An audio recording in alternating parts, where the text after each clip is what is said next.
And get started. So welcome to the stream. Everybody should be very hyped that KCI got banned. I know I'm very excited. I was talking about that before we got started here on the YouTube video, but KCI's banned. Yay! F that deck. The deck's really stupid, but it does mean a lot for the modern format, especially as people's sideboards got more and more warped with like artifact hate and like some grave hate to combat KCI. You get a few sideboard slots that are freed up, and or maybe just like a few different things that change. So I want to start off with talking about how I would build humans going into the Baltimore Open this weekend, which is a team tournament. I believe I'm going to be the standard seat. There's a chance that like I still play modern, but it's between me and Chad for the standard and modern seat, and I think I'm leaning towards standard. But nothing's really set in stone. But I wanted to make sure to talk about modern for those people playing modern this weekend. Since we had a big standard tournament last weekend, we're going to talk about modern this week. So, hey, what's going on, Ken? Anyways, talking about humans. So if you'll notice, I haven't actually changed anything about my 60. Like, if you literally go 2 weeks ago to the list I played in Worcester, you know, when I 12-3'd and... you know, came back and I streamed it. Did pretty poorly in that league if I remember right, but I streamed humans, and this is my exact 60 from Worcester. I played this 60 in the Classic in Indy because I didn't make day 2, and I finished 7-2 in that Classic. I probably should have won one more and made top 8, but I'm bad and punted because I kept the bad hand. But more on that later. Although I did get to meet a really cool... I did lose to a very, apparently a good fan of mine that has watched some of my content, so I don't really feel bad about losing, but it is unfortunate that I lost to my own stupidity. But, yeah, the Humans deck, I played this exact 60 in the Indy Classic, and I still think it's really good. Like, I'm really liked still playing the 4th Thalia. It's the best card against Arclight Phoenix, because it just, like, makes their turns very, very awkward. And honestly, just one of the best... spells you can play on 2 mana in humans, and drawing multiples isn't usually a problem because the most decks it's really good against go out of their way to kill the first one, so having the second one's actually really good.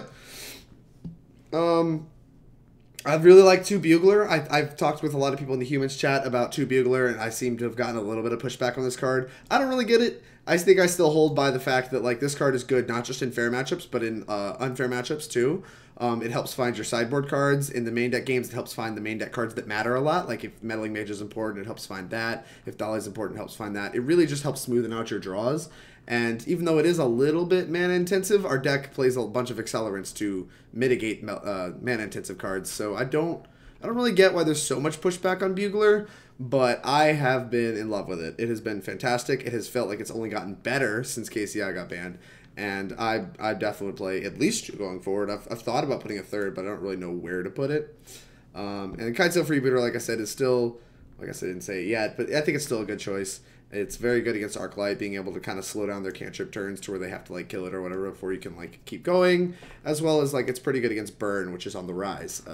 So like all of these changes I made to specifically the sideboard in humans, but as well as the choices I've maintained in the main board, I think are very good against the up-and-coming expected meta, which for me is going to be Dredge. I think Dredge is going to get really popular. People are going to bring less grave hate, I think, at first.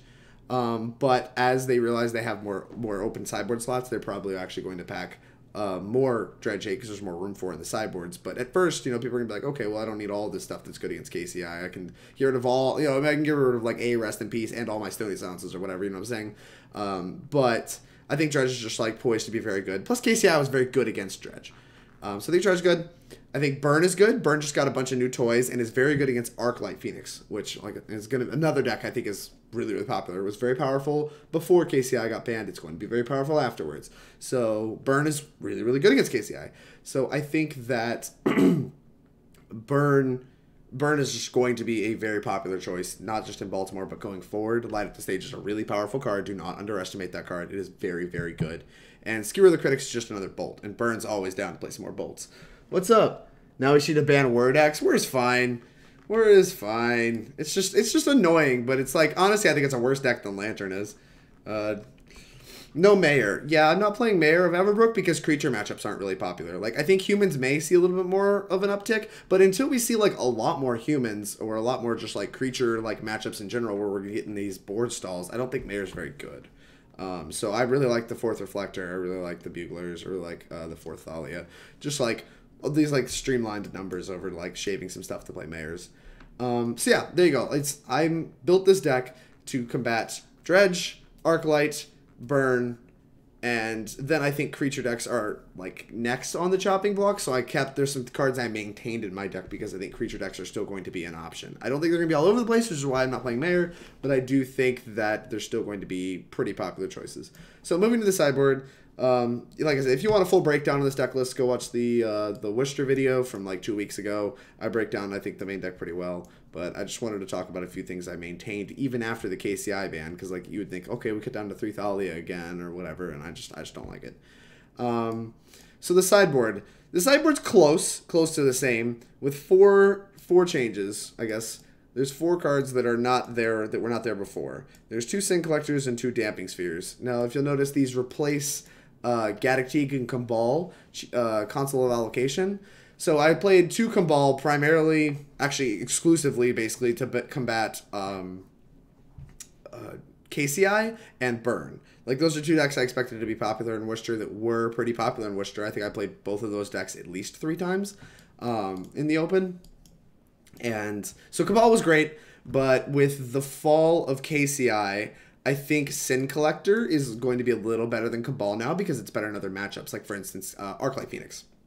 This card is much better than against Arclight Phoenix than Cabal is, I think.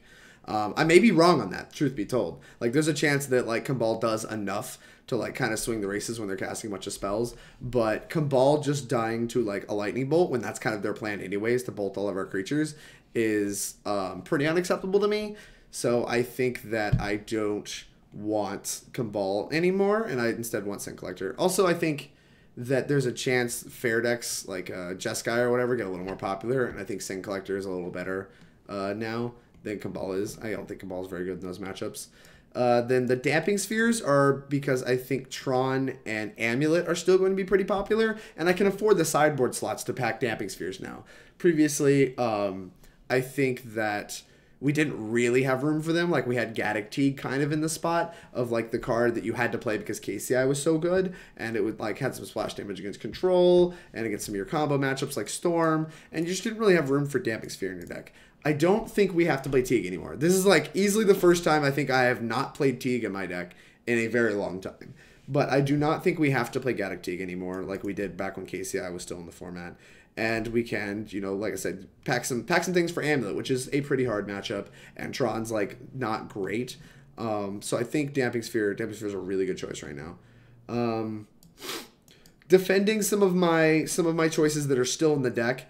3 Auriok Champion I think is great. We might even want 4. Like I said, Burn, Dredge. This card's an all-star against both of those. And, you know, it's a matchup we're going to want to shore up. So playing 3 I think is very correct. I would play a minimum of 3 Auriok Champions going forward. Potentially 4. Dylan Hand's been talking me into 4, like, pretty hard. I don't know if I'm in for it, but I was thinking 4. Instead of the 4th, I did consider a 3rd Knight of Autumn, even though KCI is not around anymore. Like, Knight of Autumn is a very good card against Burn and against, like, some of the more, like, fairish decks, like the creature matchups. I think it's good. It's also, like, it keeps our count on cards good against, like, affinity and stuff like that high, and, like, maybe we wouldn't have to play as many Staticasters if we had more Knight of Autumn. So it's just something I toyed around with, like, trying to go higher on Knight of Autumn and, like, lower on some of these. But for now, this is what I would play. I've liked it a lot. I liked it in Worcester. I like it now. There's a chance I would want a 4th Auriok, but I'm not really sure what to cut. 2 Dismember. I think this card's still fantastic. It's still good in the control matchup for answering Bainslayers and, like, random Colonnades and stuff. It's very, very good against Arclight Phoenix. I think that's actually the matchup that it's the best against right now, is because killing Thing in the Ice is so important. You're far more than happy to pay 4 life to get a Thing in the Ice off the table, because the Arclight Phoenix deck is much more anemic without a Thing in the Ice. So this card is actually primarily in my deck for Thing in the Ice, but it does get some splash damage against, like, Control, get some splash damage in the creature matchups, like the Human's Mirror, and against things like Grixis Death Shadow, which is also actually still pretty popular despite KCI being banned. There was a fair amount of it in the Classic, and I did play against it there. All right, let's see. Let me read some of this stuff real quick.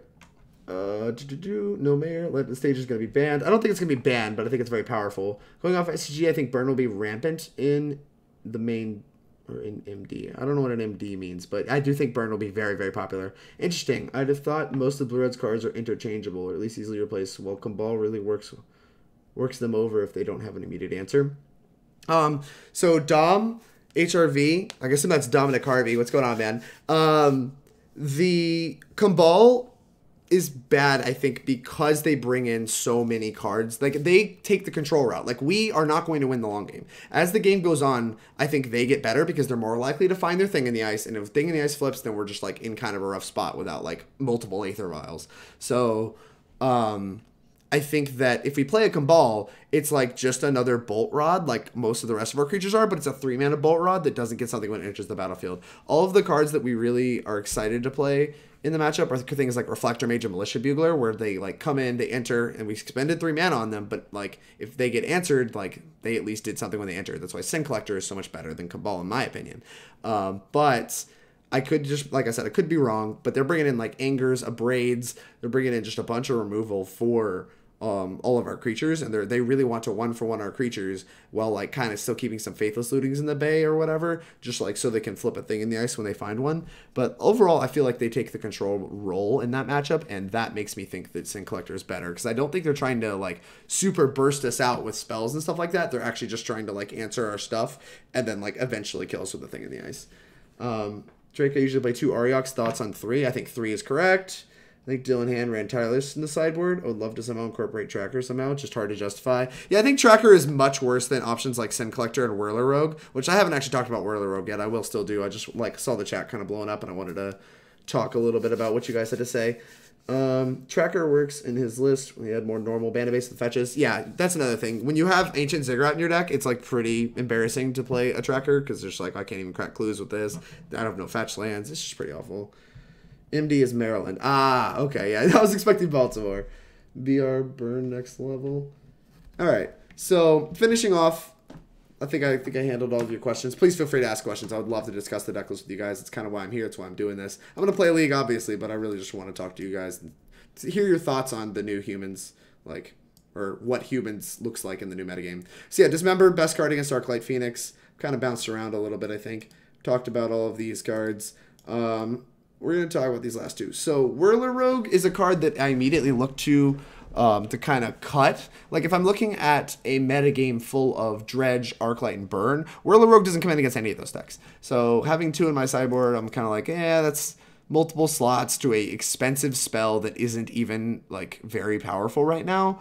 But the reason I kept it is because I think it actually is good against Arclight. Like I said, I wasn't really going to bring it in, but I've started bringing it in, and I've been really happy with it.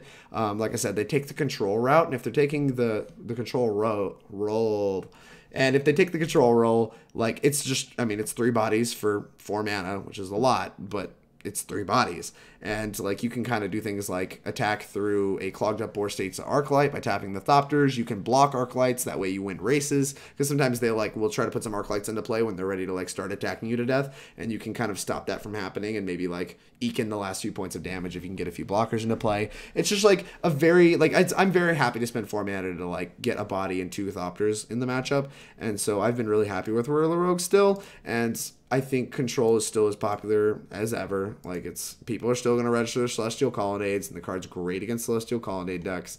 And once again, the creature matchups. I really don't want to cut cards for creature matchups from my deck, even though like I don't know. Like, even though, like, those matchups are probably going to be still close to 50-50 no matter what, I think it's important to have cards that are still serviceable in the mirror, because we have, with the 4th Thalia in our deck, we still have, like, a lot of bad cards in the matchup, and we're going to want to, like, be able to get all of them out of our deck for sure. Staticaster, so kind of along the same vein, this is another card I kind of look to, wondering if I still need this. Like, it's not really good against Dredge, Arclight, or Burn. I definitely don't bring this in against any of them, even now. Actually, that's not true. I do bring it against Dredge. It's very good against Dredge. But Arclight and Burn, I think it's, like, basically the thinking here would be, why not cut one for Auriok Champion, since it is good against Dredge. Like, these are both good against Dredge. So I thought about making this swap. And, like, we can bring in Auriok Champion in the creature matchups. It's serviceable, but it's not insane. I think I got talked off that because I feel pretty low against things like affinity and like infect. Like it keeps our infect matchup very good, and people still play that deck some. I like kind of having it as like an ace in the hole. It's something I like having access to. But I think if you told me you wanted to cut one Staticaster for an Auriok Champion, I would think that's pretty reasonable. I'm mostly keeping them because they're fine against Dredge. They're not as good as Auriok Champion in my opinion, but they are pretty good. Being able to snipe down Narcomoebas and keep their Bloodghast off the table is pretty good. And specifically, these two in tandem with each other are very good. Like, if you can just, like, keep the Narcomoebas from blocking Auriok Champions while just shooting down the Bloodghast and gaining life each time they come back, like, they work very well together. But just as a Staticaster by itself against Dredge, I haven't been overwhelmed with, but it's, like, serviceable. But I think this is just, like, a card that's still good in creature matchups. It's still, like, pretty good in like, some of the top decks. But this is a card I think you could cut from the deck. Maybe at least one of and shave down to, like, one. I think that's justifiable, but I still want cards that are good in creature matchups and that, you know, I don't know, that like for against random decks like Infect or whatever, you know, like tokens or something. Maybe you can like bring it in against Mardu Pyromancer. People still play that deck. There's a bunch of like decks that are really shockingly good against us that it is good against that people don't play as much anymore. But at a Modern Open, the format's so wide open that I would expect to still face them, and so I don't like cutting cards good against fringe decks that are good against us. Especially when we have, I think, enough hate in our sideboard already for other decks. I think this is maybe that's just like falling for the Sacred Cow syndrome, but like I think that this card just needs to stay in our sideboard for the time being. I haven't really been motivated to cut it. All right, let's do the last little bit here. Why Sin Collector over Cabal? Sorry, I missed your discussion on the card. So let's see, make sure this didn't get answered. All right, yeah. Sin Collector over Cabal because I think Cabal is worse against Arclight by a lot, and I think it's much worse against like Jeskai control and stuff too.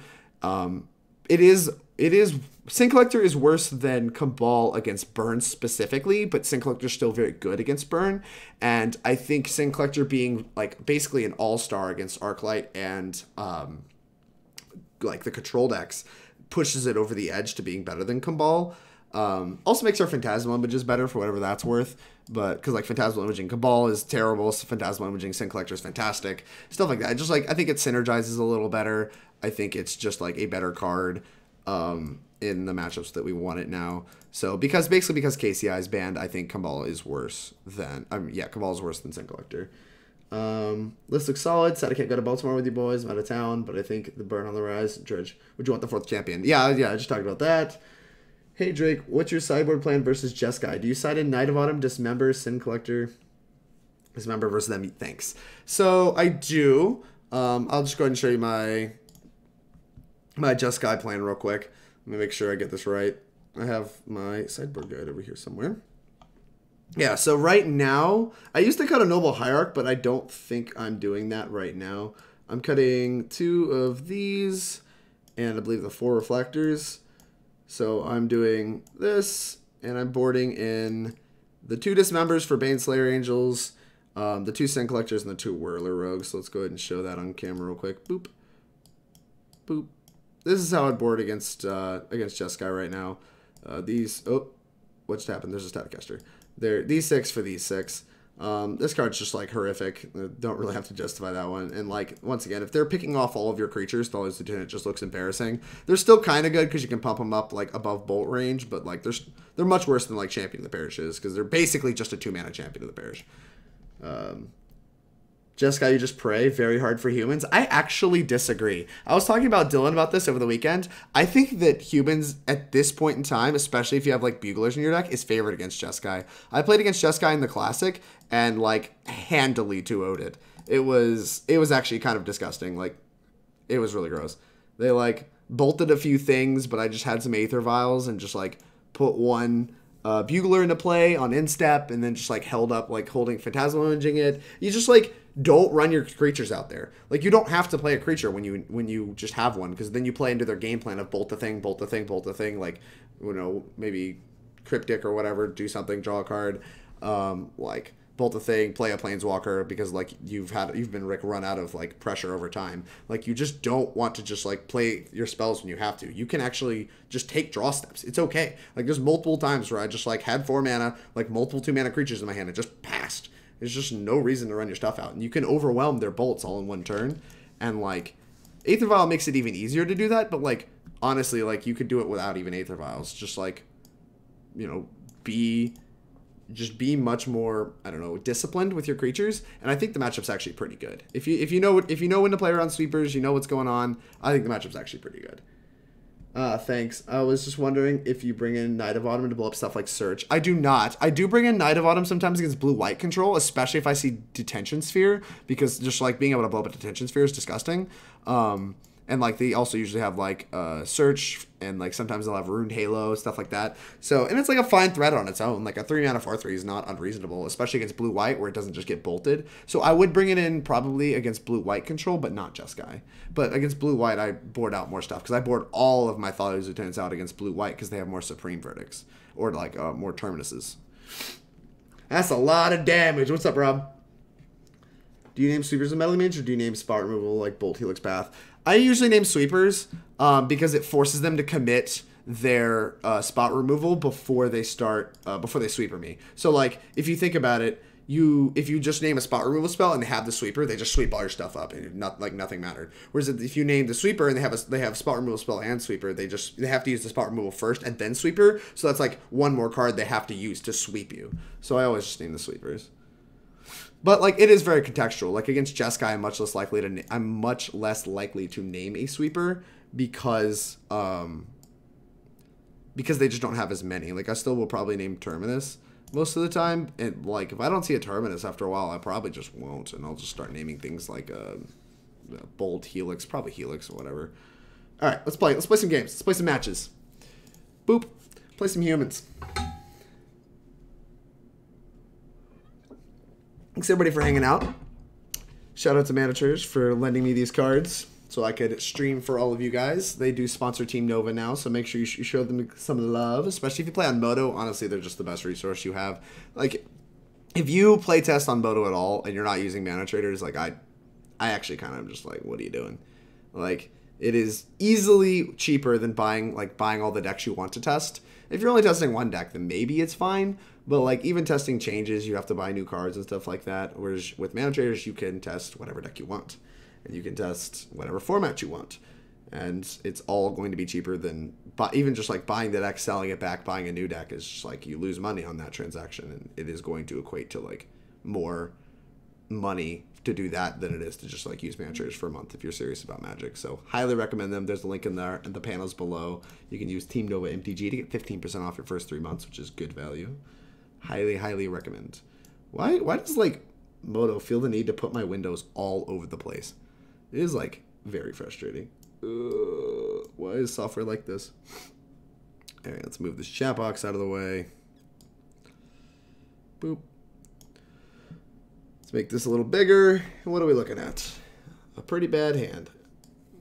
It's not that bad, I guess. There is, like, a canopy, but that's probably 5 lands is just too many. If this had one less land and, like, any other, like, creature over one of the lands, I think I would actually keep this. Just, like, over, like, the canopy. Just, like, cut, like, one of these lands for a creature. I'd keep it. But I'm not going to give it. This hand is noticeably better, and we're on the draw to find a 2-drop, which is what we're looking for. Just so we can curve out. Playing against Slagified. Mana Traders is gas. That is correct. Mr. Noah Strasser. That is not the 2-drop we want, but it's a 2-drop, so we're going to top it. Like, something to play on 2 is much better than nothing to play on 2. New Stomping Ground art. Best Stomping Ground art. Don't at me. Birds of Paradise. We probably can't win. This probably means we're getting, like, Stone Rained or something, like Blood Moon on 2. Ugh. Nah, we can represent that we're, like, banned humans that plays real lands, I guess, by playing Seachrome Coast. It's pretty marginal. Hopefully, we do not get obliterated by a Blood Moon or Stone Rain here. That's a good sign. Hoping this is, like, kind of one of the new rhythm decks. I've seen some... Oh, Stompy. It could be a rhythm deck still. Although, that's kind of a number, right? If you put a counter on this thing. Yeah, it's just like... Okay. It doesn't come back. Yeah, so I guess maybe it's not a rhythm deck. I'd like to see some of the rhythm decks in Modern. Rhythm's really good.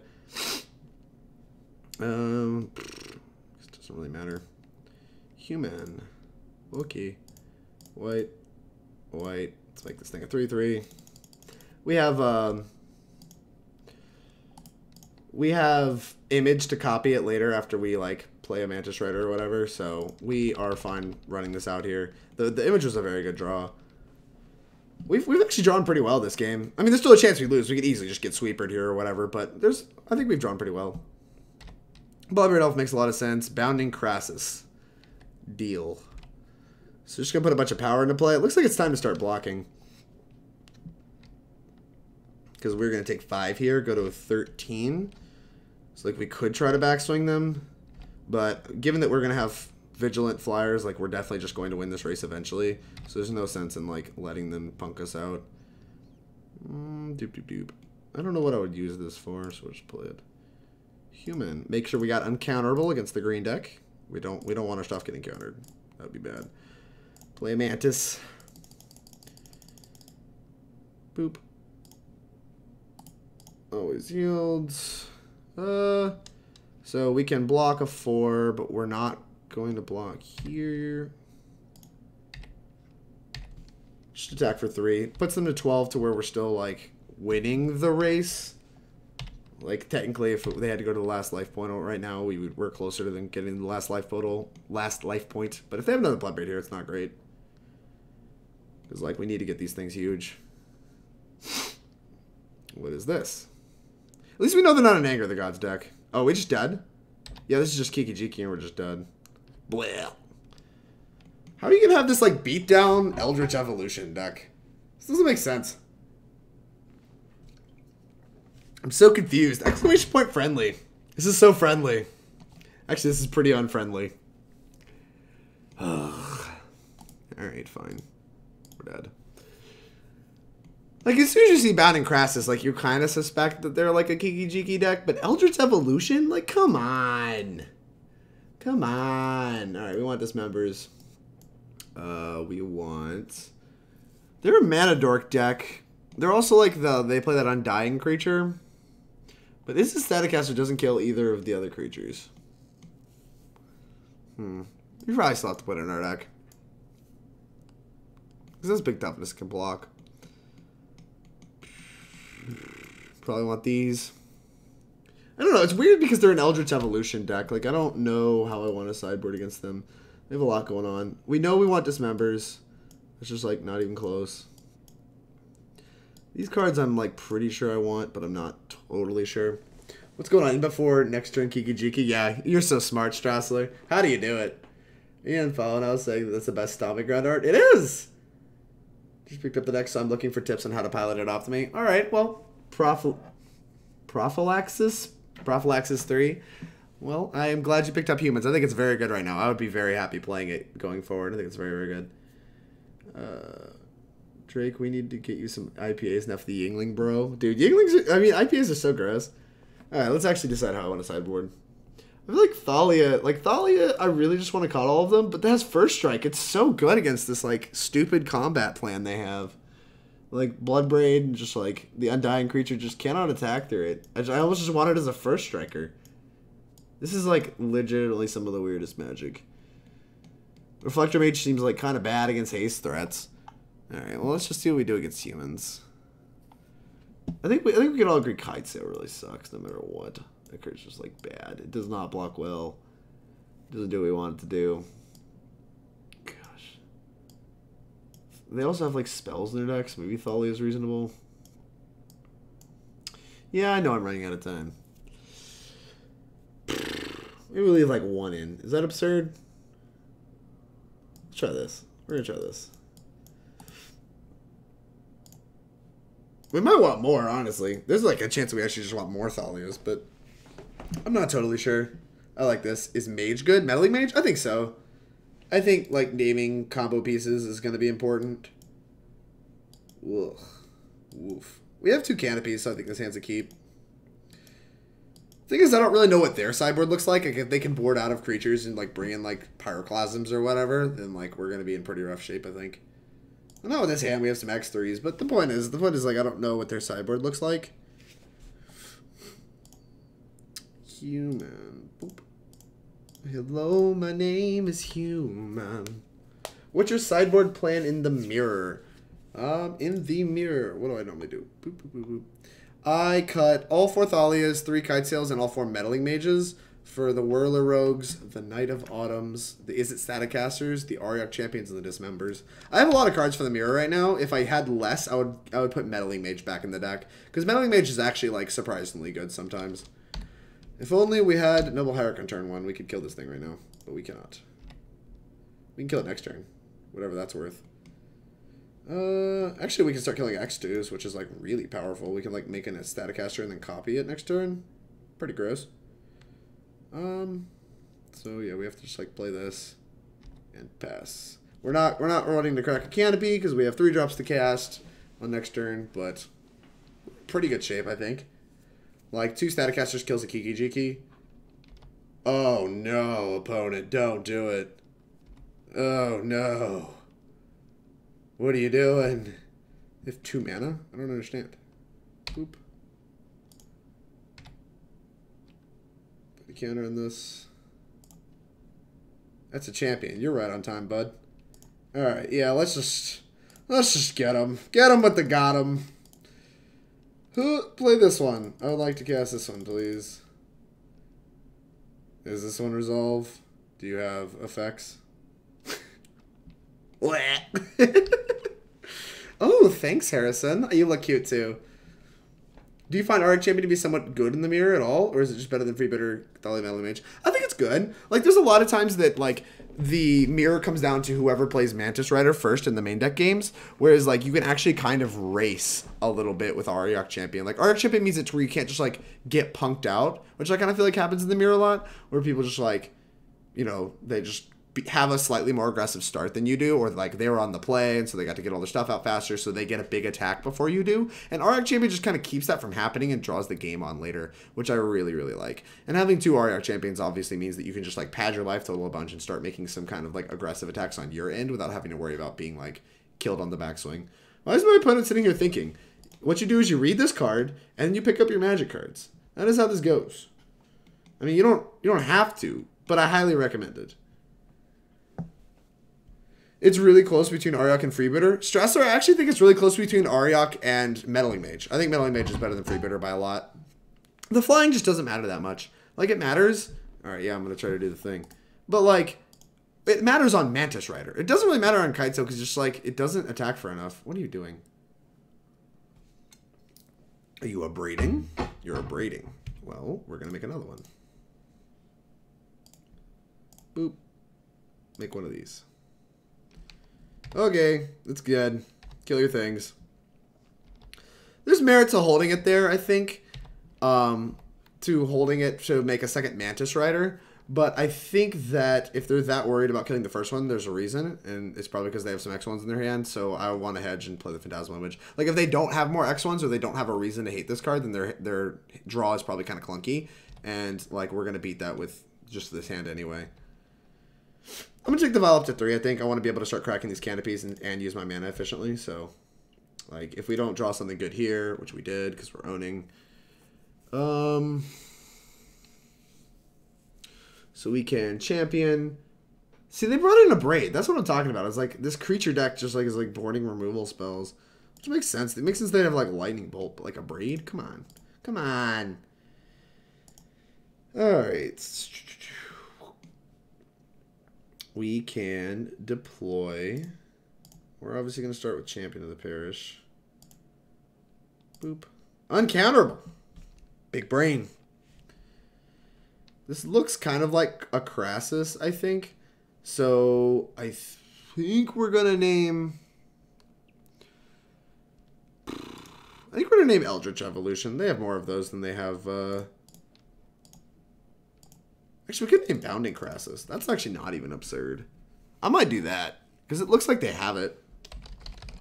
Like they're just holding up mana. Make sure that's actually the name of this card. It's been a while since I played against Bounding Crassus. Shout out to the people that remember Teamer Twin. Images. Because it's like slightly better than a Pestromite. Yeah, it's Bounding Crassus. Alright, excellent. Okay, name that one. Always yield to this. Alright, put this into play. And we're going to hit him for 1 billion. Combat. That one. And go. What's up? Bye, friends. Bye, USGC Catwalker. USCGC Catwalker. I hope I said that right. Damn, you cute. That has to be really close between Unclaimed Freebooter. Ayo, boy. My boy Pestermite like that. Pestermite's terrible. Pestermite's such a bad magic card. Although, it might actually just be better than Krasis now, because there's like so much like free incidental things that just gum up the ground. If we get Anger of the Gods here, like, I think I will happily move on to the next match. If you put Anger of the Gods in your Undying Creature deck, then yeah, we're good. I'll pick them up. If we get Pyroclasmed, obviously I don't care that much. It goes one thing. If we get, like, Sweltering Suns or something, like, we're probably still in pick 'em up mode. Just get hosed. I don't really know what my opponent's doing. Pick up a Braid. This feels like I pick up a Braid. Sure, we're gonna go ahead and shoot this. Because they've already played their land for turn, so they can't play a land in a Braid. If they play another mana creature, we'll just shoot it. Boop. We killed their Eternal Witness. We did it. Look how valuable this card is. Right. Always know, always yield. Actually, we have a 4-drop in our deck. I probably shouldn't always know this. We're going to spend a mana. We're going to try to draw another Mantis Rider. That's not a Mantis Rider, but it does tick our champion up to 4. Make our champion a 4/4. Let's go to combat. We're going to hold this so we don't die. Like, we have the combo to keep from dying, and I think it's going to be pretty hard for them to win this game. I think it is very challenging for them to win this game, given that they are at 5. We have them super duper dead on board. They picked up on a Braid. So they can like a Braid like this. Or they can Braid this, try to combo me. Yeah, that's fine. Okay. If I shoot it, it comes back untapped, right? Just like gets bigger. Sure. Guess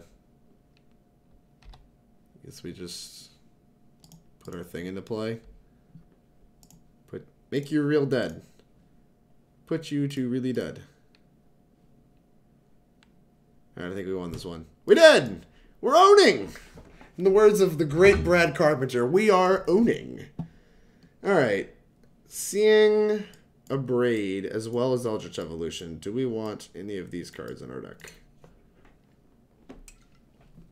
I think I'm not in love with the Whirler Rogue in this matchup. They're not really trying to come up the ground. They're trying to just like kind of haste me out.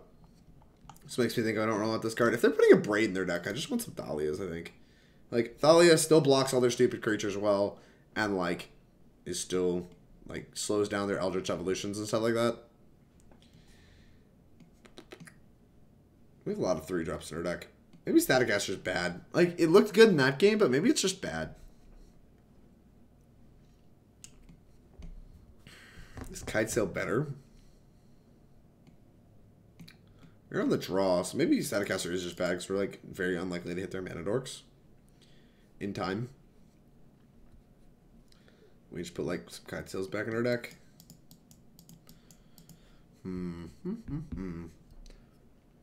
Do you bring in Staticaster against spirits? I do! It kills Selfless Spirits. And it kills Rattle Chains and Mana Dorks.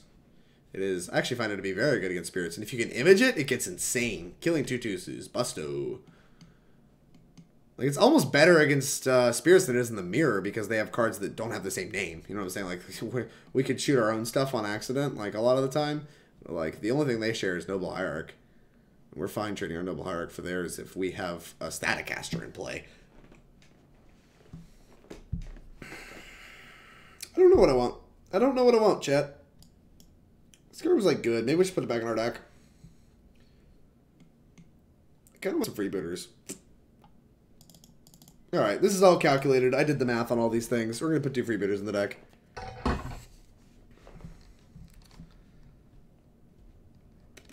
Alright, let's see what we got. Is this like not fit to the screen right now? Oh, that's so frustrating. That's a little better. This hand looks great. Keep.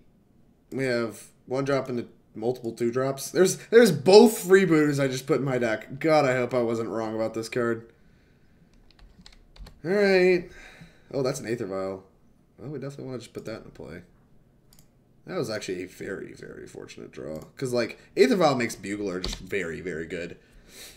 Mitigates all of the, like, terribleness behind it being 3 mana. Just, like, have Aether Vial. Boop. We are owning. Put a counter on this. That was also a very good draw. We're very good at this whole magic thing, chat. Put my 1-drop into play. Put my 2-drop into play. And are you going to kill my 1-drop? Are you going to kill my Kitesail? What are you going to do? Yeah, sure. Always yield to this. What do you have? Is this whiffing? Please don't tell me this is whiffing. Oh, no. This looks like maybe a fetch for an Abrade. I feel like they should have Braid Vial. Like, if they had a Braid, I feel like they would have just main phase, like, a Braiding Vial, so I didn't get any mana advantage off of it. They were shocking. They just, like, not respect Vial that much. A Braid. Deal 3 damage to target creature. Kill my champion? Alright. Now they probably have no spells. Inferno Titan, Pestromite, Tireless Tracker. What is this hand? I don't even understand. Like, what even is this? Alright. I guess that's a sequence of cards that makes sense to have in your deck. It's not. It's not at all. I'm so confused. Oh, this is so awful. On the bright side, we could image a Tireless Tracker, and that's like something. We're never beating the Inferno Titan if they cast it. We can beat the Pestromite easily. We can beat the Tracker. I'm glad that we boarded out these Staticasters in the face of some Pestromites. I'm pretty smart and thin. Alright. Yeah, I'll put a counter on this. Thalia's Lieutenant is a very good one. So I can make 2 Thalia's Lieutenants. And attack for 3 in the air. That's pretty attractive, I won't lie. Like, I was kind of thinking of buglering, but I think making 2 Thalia's Lieutenants is a little more attractive. Because it helps us get out of range. Yeah, I think we're gonna just make 2 Thalia's Lieutenants. Those are all modern legal cards indeed. Yeah, Squirrel Party, no kidding. I mean, to be fair, they're pretty good against us. Alright, put this into play. Choose this one. I don't know what the correct sequence for this is. Yeah, that's fine. That's fine. Okay. And then we have a 3/4 flyer. That's pretty good. Puts us squarely in the winning the race territory. And unless they have a fetch land here, they can't grow their tracker. Oh, they do have a fetch land. Blech. Alright, well, that means they're probably going to have Inferno Titan on 6, so our plan right now is to kill them before they Inferno Titan us. It's not a good plan, but it's a plan. No attacks is pretty interesting. Like, I can definitely grow this out of range. Oh, they have a Pestromite, and they can just, like, kill this Thalia's Lieutenant with Pestromite? That's fine. I can beat that. Yeah, we'll take this up to 3. Drew the Ziggurat right on time. Alright. So, Pestromite's probably killing Thalia's Lieutenant and producing a blocker. We want to grow our other Thalia's Lieutenant out of 5 power range, which I don't think we can do unless we draw another Thalia's Lieutenant. So, let's put the Bugler into play and look for another Thalia's Lieutenant. We can also look for Meddling Mage, naming Inferno Titan. That's something I thought I was going to have to name. Always, oh crap, put this on first, always yield to this. Alright, let's see what we can find. A Champion of the Parish and a Noble Hierarch. Well, none of those are really in my plan of things to play. So, I guess we'll pick up a Champion, because, we'll pick up the Hierarch. And then we just play the Mantis Rider. And then we can attack with everybody, and they can't make this big enough to, like, trade their tracker with our Thalia's Lieutenant and kill this other Thalia's Lieutenant. So I think we're okay on that axis, and we have them dead in 2 turns with flyers and, like, attacking around. So they're gonna need something on their next turn, which is good.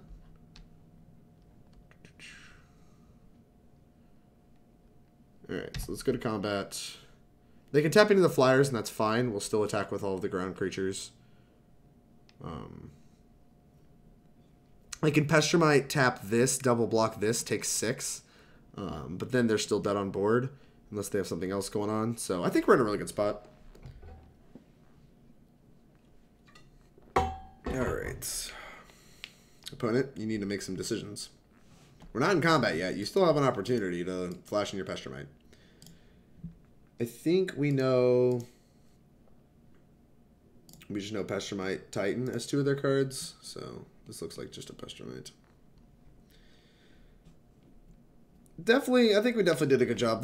Having the Thalia's Lieutenant to Image was really, really important in this game. I mean, the Aether Vial was obviously the most clutch draw, but this has just let us, like, power out all this stuff. Like, we're hopefully going to kill them before they get to Inferno Titan us. I imagine we are. I guess there's a chance we don't. If we miss a land drop, we definitely are. Opponent. Hello. Yeah, I mean, we're going to attack with everybody. This should surprise no one. Pestromite, kill the other one. Yeah, that's fine. Alright, this also, like, pressures them to where, like, they could draw to Kiki Jiki to win the game. I mean, their 2 cards have to be, like, their 2 unknowns would have to be, like, land Kiki Jiki or whatever, right? Like, that's asking kind of a lot. Like, they have to have, because they know they have Inferno Titans, so they have to have, like, land plus Kiki Jiki to win this game. But they appear to be deciding that 2 is the correct life total to go to. I don't get that, but what do I know? Go to fetch to 1. Anything is a lethal threat now. Eldritch Evolution also works. Is that true? That is true. And they can crack a clue, so they get 2 looks in an Eldritch Evolution. Am I dead? What is this? 4 mana? Why 4 mana? Bloodbraid Elf. Into the Eldritch Evolution? You're owning! I think we just died to this. That's absurd. Alright, well, it looks like we did in fact die. They hit it. At 1. I don't think that's a deck we're going to have to play against on average, but I suppose that your Teamer Twin matchup probably isn't awesome. Removal spells backed by a combo finish is pretty good. I think they got pretty lucky to win that game. Yeah, the old Bloodbraid into Eldritch Evolution. We died, chat. We died. Humans, supposed to be good against all these top decks, can't beat Teamer Twin.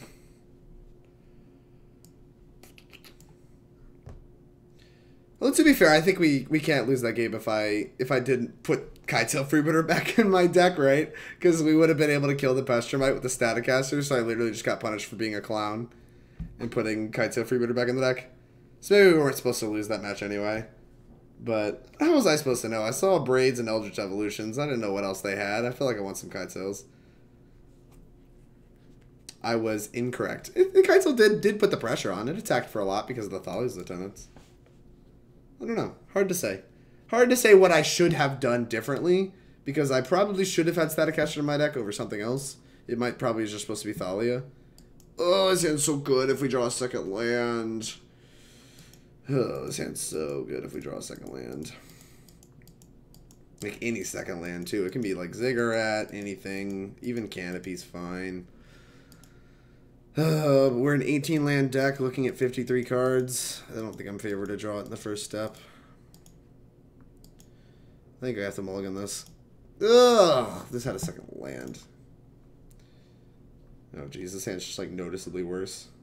Alright, I'm on to 5. This hand's good. Keep. Yeah, I'll take it too. not going to hit a land, but it will let us, if we draw a land after it, play 2/2s on the same turn. Because next turn we're just going to play 2 1s, and then we're going to play 2 2s. So, like, that's kind of our plan. If like, that's pretty good for a 5, I think. Yes. Alright, boop. Like, we also get, like, Kitesail Meddling Mage combo if we hit, like, a land that allows us to cast our spells. If not, we just, like, have to do it one at a time with Vial, which honestly isn't the worst. Like, there are much worse things out there than having to play this a turn at a time. Thought Scour yourself. Is this Starklight? This is probably not going to be good enough against Arclight because we didn't hit the land to play a turn 2 Meddling Mage naming Thing in the Ice, but I don't think I would name Thing in the Ice in the blind against Island anyway. So, that's pretty rough. Thing. They always have it. Metamorphose. Okay, they'll draw it off the Metamorphose. No worry. Have no fear, chat. Aether Vial is a bad draw, though.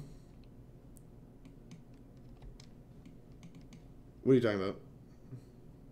What's up, Tiki? How you been? Oh, we're just getting, like, Arclighted? You have 2 of them? 2 Arclights? You do. You're owning. I don't think we can raise 2 Arclights. Gut shot. Alright, well, we're going to blow you out for that. But you have a second gut shot? Okay, I don't think we can beat 2 Arclights. Can we? So what would it take to beat 2 Arclights? We're going to take 6 this turn, go to 14. Draw. That have to be like land. We name Lightning Bolts. Kitesail Freebooter them, take their only spell. We'll assume they'll have nothing from that point forward. They hit us for 6 again. We go to 8. If we draw a Thalia's Lieutenant, we get to make our thing a 2/3, trade with a single Arclight. Then we go to 5. Then we'd have to draw a Mantis Rider, so it's like very possible to win this game, just incredibly unlikely. Alright, yeah, we'll keep playing, I guess.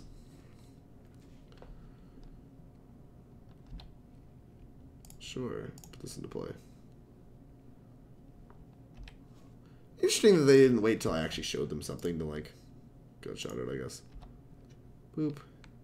Boop. Because they kind of could have blown me out there. I think. Yeah, we'll take her 6. Get a 14. This needs to be a land, I think. Boop. Well, it's a land. Human. Okay. Let's see what we got going on. Boop. Okay, what you got? You got a lightning axe? Alright, well, take their only spell.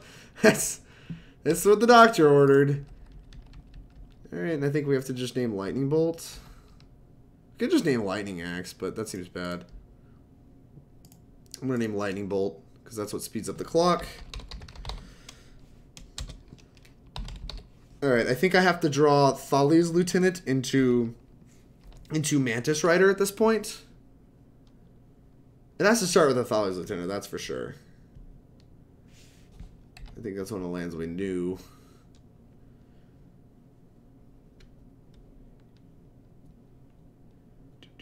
They drew a spell? Oh no, they have a flashback looting. That's pretty bad.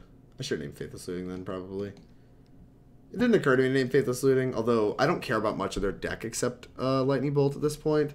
So, I don't care that much. Any of those lands new. The Spire Bluff Canal is new. So, we know Strand in their hand. There's Strand and 2 X's.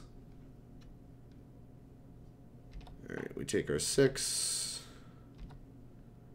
Go to 8. Alright, this needs to be a Thalia's Lieutenant, I think.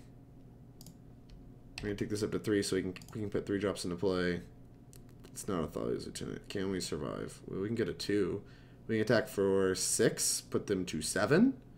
That's actually, like, okay. Alright. Put them to 7. We got nothing. Go. And, like, this means if they attack all out, then, like, we can win with a... just like a Mantis Rider or whatever, so they probably can't attack all out and put me to 2 unless they have some way to deal lethal to me. I don't know. Alright, I think this is like really close to a real game, given that they put 2 Phoenixes into play on turn 2. God, if they attack, it's so aggressive. This is so aggressive. Okay, yeah, that makes a lot more sense. But fortunately, we're not dead on board if we force a block that is, like, lethal to a creature. So, like, the Thalia's Lieutenant, I think, is still an out here. Reflector Mage is a big draw as well. Light up the stage. What? What are you doing? Ah! Is Crackling Drake good with light up the stage? Asking for a friend. Alright, that's kind of... I won't lie. So sore. I mean, your opener, because your only land was a Ziggurat, can't cast Vial. Yeah, that's true.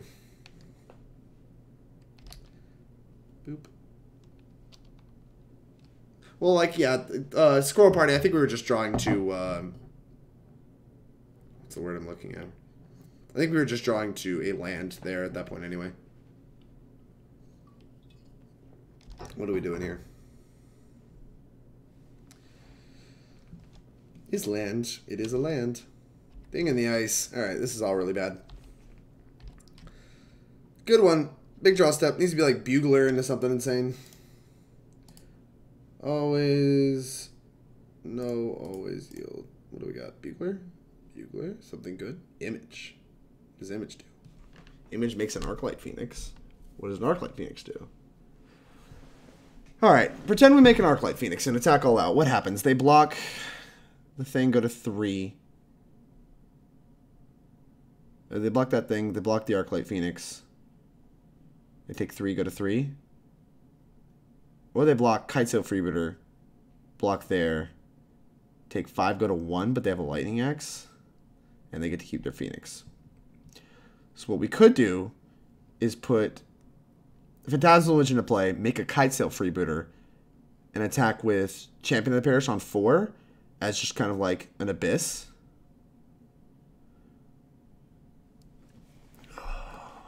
Because I don't think... Well, the thing is they have a Crackling Drake coming next turn, so we could just make a Meddling Mage named Crackling Drake. Then we have a forced block, but they're dead. So if we image Meddling Mage, name Crackling Drake. The only other exile card is Faithless Looting, I think. No, that's not exile. This is exile. Yeah, they have a Faithless Looting, so we can name. We're gonna assume we can't beat the Faithless Looting into more spells, so we name Crackling Drake. We attack for 4. They take it, go to 2. Then they get to attack back for 6. Which we have to block. I don't like that either. We're not in great shape. That's for sure, because we're about to get Crackling Draked. Huh. Well, we have to cast this Phantasmal Image no matter what. If we make an Arclight Phoenix and attack out, they just go block, block, take 5, go to 1. And then we die. Alright, I think we have to make a Kitesail Freebooter to block. We get to target them. We also get to look for a spell, I guess. That's kind of nice. Alright, Watergrave, we know they're on black. I didn't think they had a spell, but that's okay. Combats, let's attack for 4. So they can block, they can chump, or they can go to 2. Going to 2 seems poor. I don't like going to 2 out of them because it makes their attacks really bad from this point forward. Like, I think now they're dead to a Reflector Mage. Because, like, they can cast their Crackling Drake, and then, like, then they don't really have any good attacks. I think they're in a weird spot. Not blocking there I did not like. Like, if they're going to have a Crackling Drake into play, I think blocking the Phoenix is free. Am I dead now? No, I'm not dead. I have 2 blockers. What are you doing? You can't attack. If you put me to 2, you die to... Alright. I don't think we can block this. We're drawing to Reflector Mage or Thalia's Lieutenant to kill them. I don't know why they didn't play Crackling Drake. It's the same as casting an Arclight Phoenix to block. Yeah, I mean, I'm willing to go to 2. Alright. Reflector Mage. Reflector Mage, Thalia's Lieutenant. What does that do?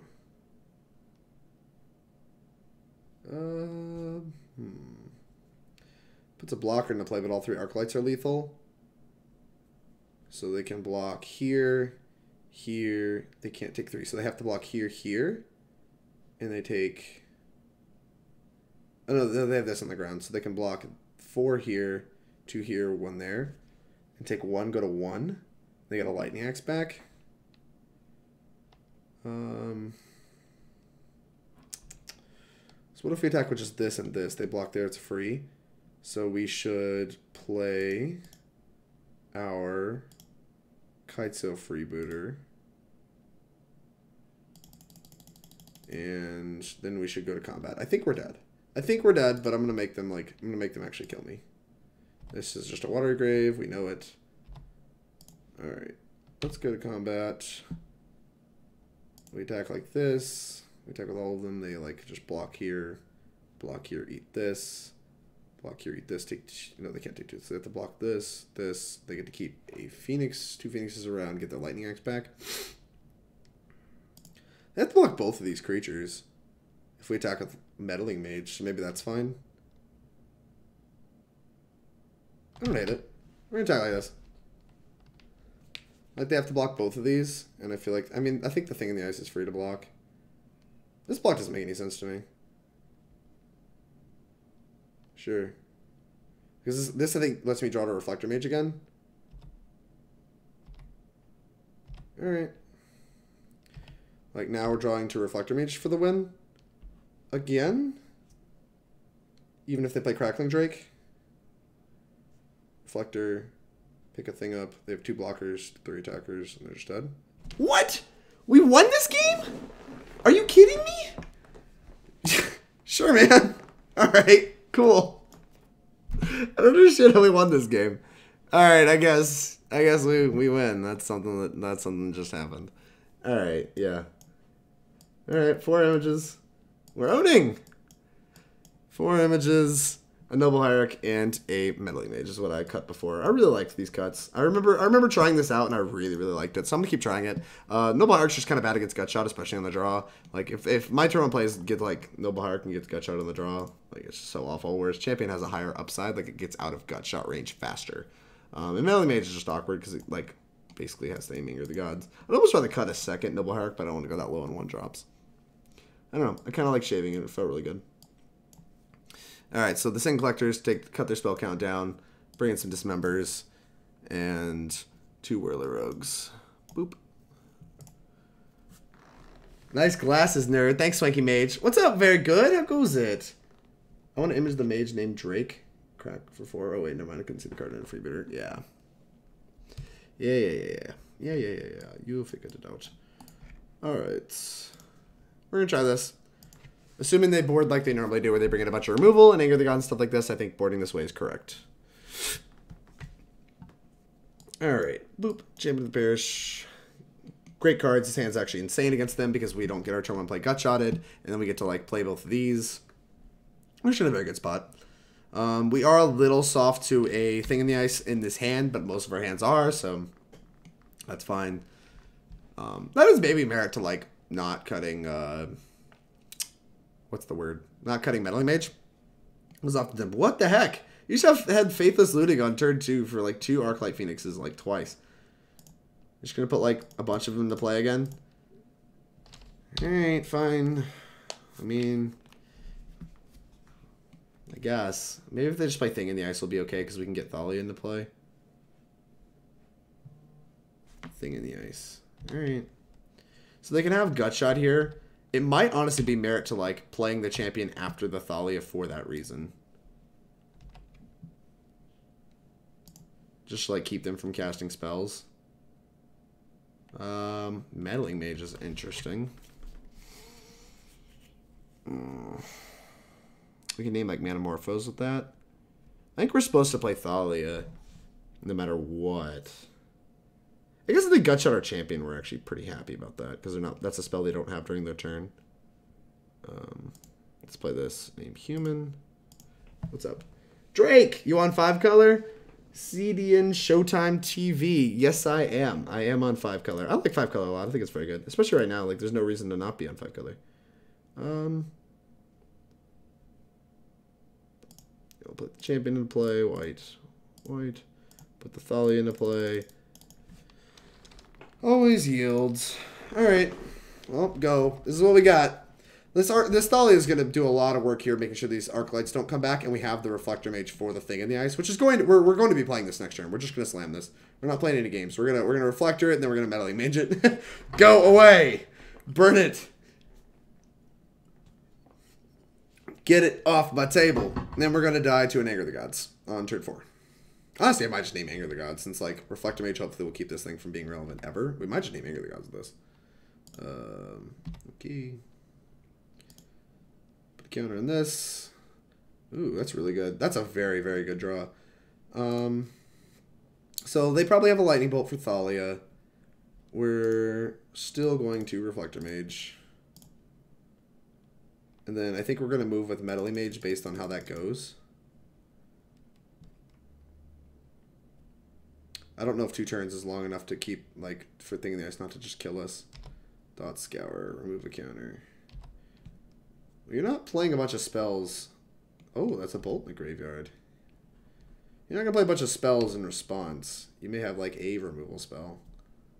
But they're not going to cast a bunch of removal spells in response. And, like, them spewing a little bit here is really good for us because it means that those arc lights are probably not coming back. This is likely a gut shot. Yeah, gut shot Thalia is fine. I don't know why there's, like I said, I don't know why they're spewing all this before I pick up their Thing in the Ice, but I suppose it makes them happy. So we can now Meddling Mage name Faithless Looting. I kind of like that. We could name Thing in the Ice, but I think Champion's just going to lay the beat down with them at 12. We could also name Anger of the Gods. The world's kind of our oyster with this. I think I'm going to name Faithless Looting. I think that's how they get out of this. It might just be play 3 spells that aren't... I don't know. I'm going to name Faithless Looting. I think that's good enough for this. I may be wrong, but I think we're going to be able to kill them like with where 4 Thing in the Ice actually matters. So Anger of the Gods is the card I'm the most scared of, but our champion currently survives it. And so with champion surviving it and Militia Bugler backup, I'm just not that scared of it. I don't know if they're trying to play Thing in the Ice. It's not going to work. It's just a Manamorphose, most likely.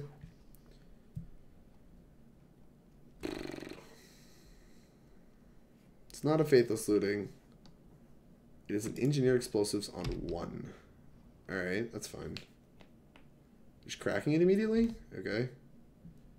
So we still can put them super dead on board. Okay. Noble Hierarch. We're not going to play these Hierarchs. They attack well. We are going to play the Bugler, though.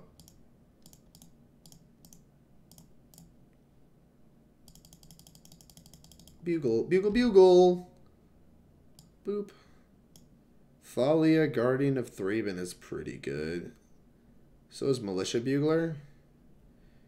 If they sweep us, we're going to want to bugle again, I think. So I think we're going to take Bugler.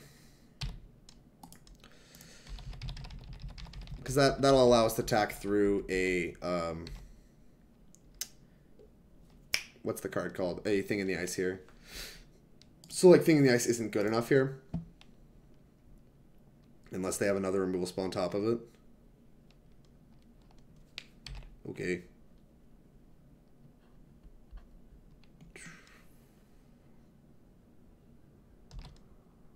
Let's see what they have.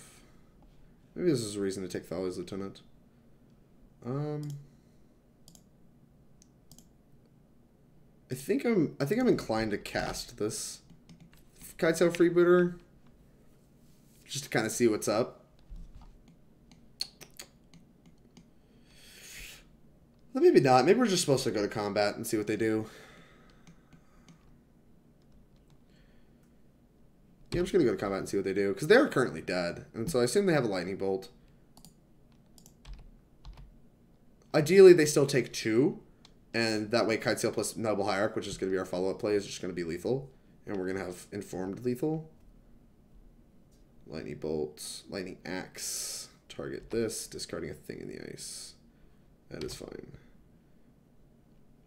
You take 2, go to 2. Still a chance we lose this. But we now can beat Anger because of Kitesail Freebooter. So we're going to try to do that. Beat Anger the Gods. Take your anger. Take all of your anger. Give me it. A Faithless Looting and a Manamorphose. Okay. I think I'm supposed to take Manamorphose. It's just the free spell. They can flashback looting, so like they draw a card, they get to cast Faithless Looting, draw 2 cards, and only get to keep 1. So yeah, we're gonna take Manamorphose. And we're gonna play a Noble Hierarch and ship. Go! Don't tase me, bro. We are insured against a lot of things. Faithless Looting is card disadvantage, so they have to draw into like Manamorphose into another spell because they have to discard 2 cards here. So like they only get to keep 1 card, so flipping Thing in the Ice is kind of a non-starter. They discarded Light Up the Stage. Is the Manamorphose for real? Come on. Oh my gosh, they have to hit a spell here, but if they do, they get to like make us pick all our stuff up. Alright, did you draw it? Did you draw a spell? Oh my gosh! That's so frustrating. Alright, well now we're going to take 13 and probably die. We get to Reflector Mage the Awoken Horror on our next turn, but we're still just going to die to the things in the air. That's just so ridiculous.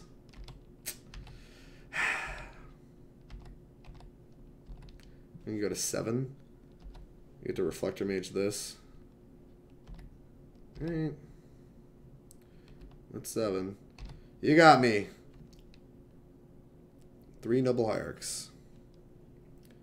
Didn't you name Manamorphose? Oh, never mind. I took the Manamorphose. Flipping TT seems bad, right? Bounce Reflector and you get to do it.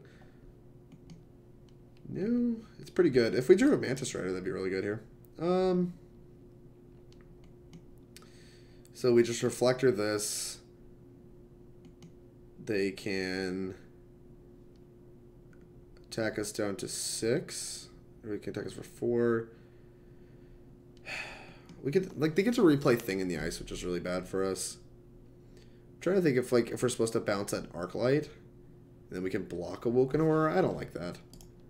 Alright. I think our only chance of living is to draw like a Mantis Rider or something when they don't have Arclights up. So we're just gonna bounce that and pass.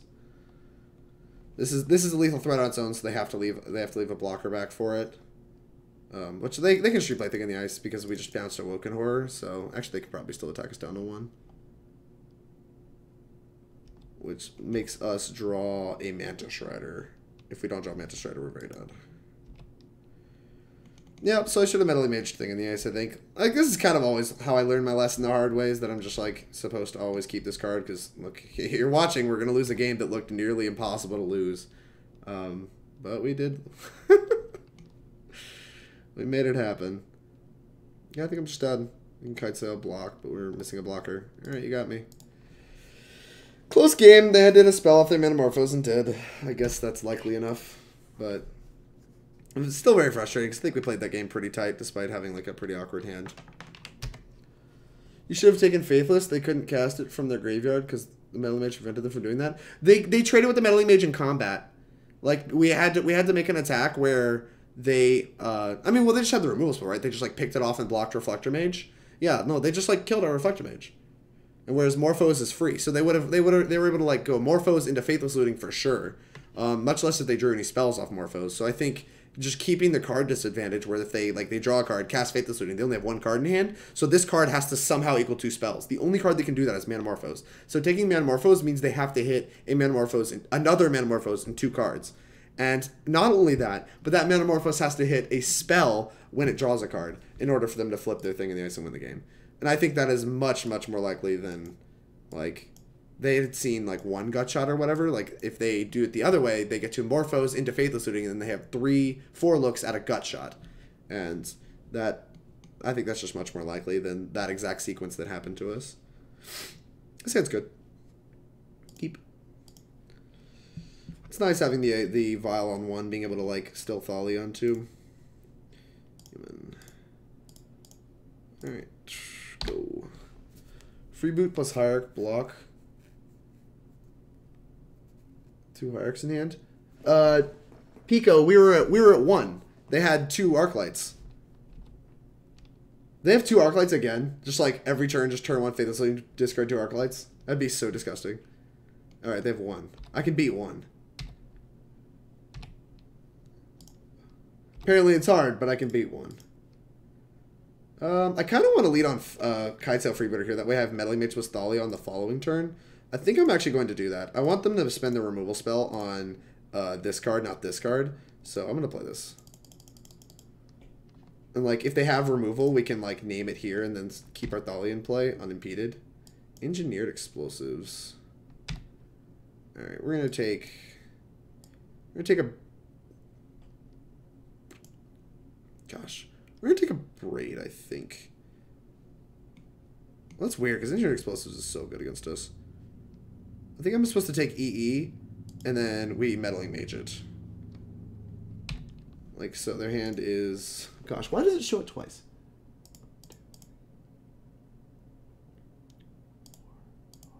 Alright, yeah, their hand is Scalding Tarn, a Braid, Scalding Tarn, Watergrave, Manamorphose. Still a pretty good hand. They have Morphos into a Braid next turn, if they want to Braid this. I imagine they're going to want to Braid this, though. It's just when they, like, choose to do it that changes.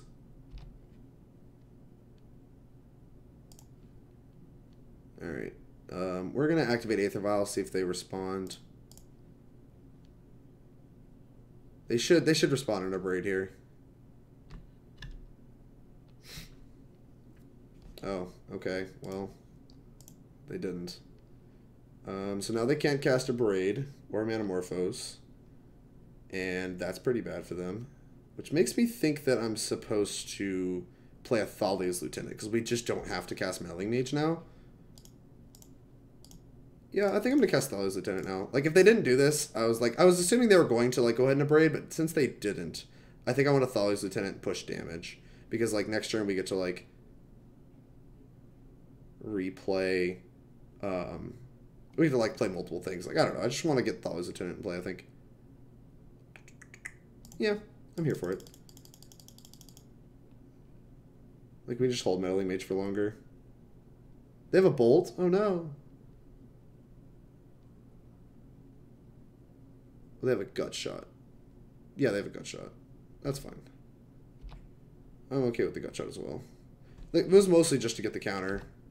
Like, to get this as, like, a champion of the Parish in play, as well as putting a counter on this to push 2 damage this turn. Which, honestly, could be not worth it, but that is, like, the goal, is to, like, push an extra damage here and then get a champion in the Parish in play for when I start chaining this off, because this file is going to be on 3 next turn. So we can just, like, we can put this in and then name Engineered Explosives. It's awkward if they bring back... Is that a different art than the one they had before? No, it's not. All right.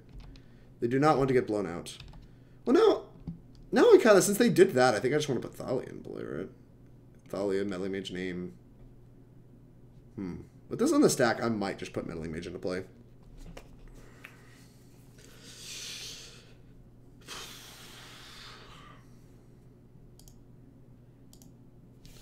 I think with this on the stack, we're supposed to put a 2-drop into play.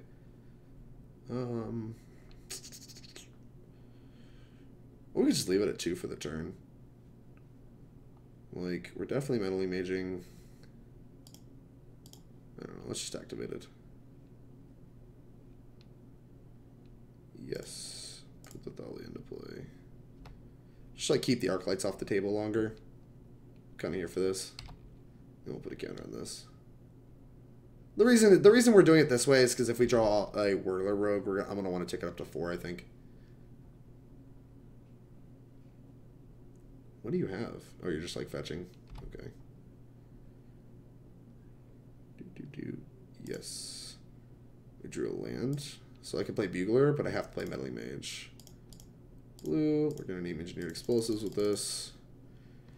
Engineered Explosives. Okay. And we're going to hit for 3. Land into Anger blows us out here. Seen Scalding Tarn. They have the land we know, so just them having Anger the Gods is bad for us. We have the Militia Bugler backup, but they still have an Engineered Explosives we know about, as well as like an ability to put it on 3.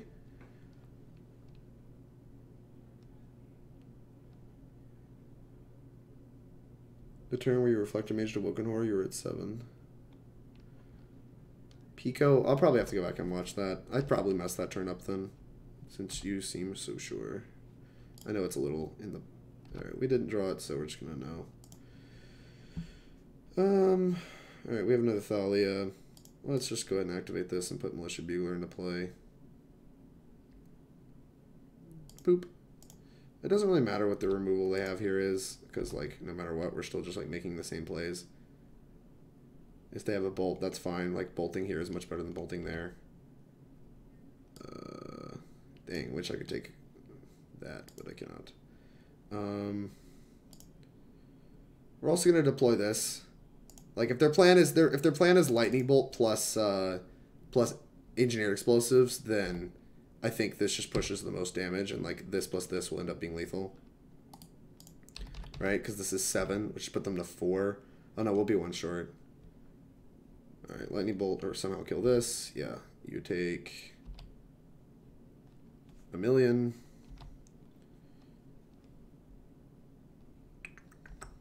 Yeah, we'll have to draw another Hierarch or a whatever to like actually put this out of range. Put you to 3. Oh no, they fetched. Yeah, they have to fetch to have 4 mana. Okay, never mind. Yeah, no, this is just dead on board. If they play EE for 2 and then crack it, then they're just dead on board to the Bugler. They have to have something better than EE.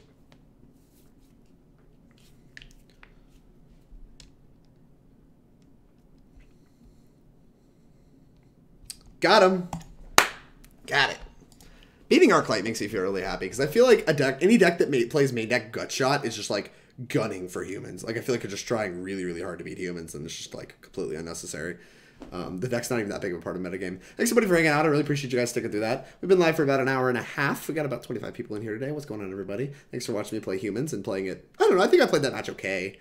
Apparently I might have messed up game 2 and could have like won game 2, but I don't know how. I don't know, like, since we kind of, like, know, since all of Arclight is kind of a known matchup now, I feel like it's actually a little bit easier to beat. And Bugler just continues to impress me in that matchup. It was very good that game. Oop.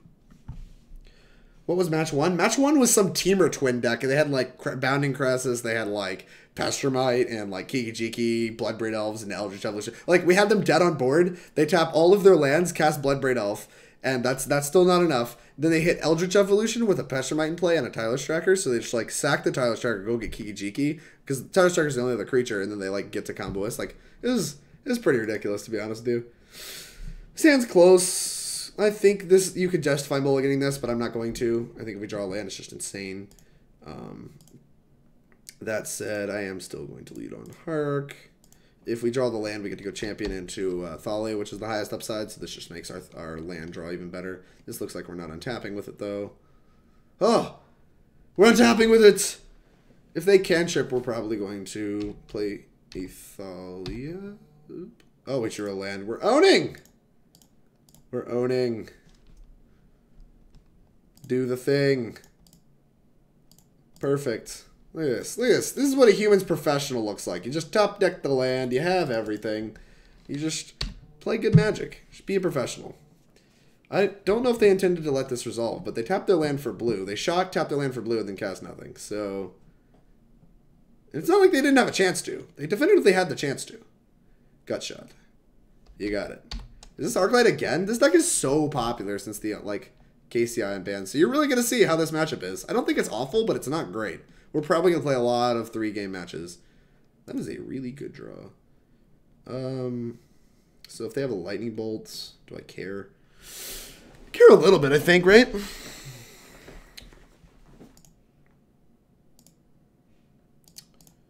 I don't know. Let's just play a Thalia's Lieutenant. If we get bolted, we get bolted. That's just the way of things. We bolt this.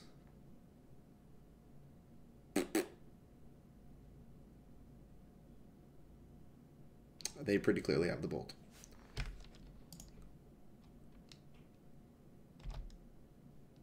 this happen? Oh, well, they don't have the bolt.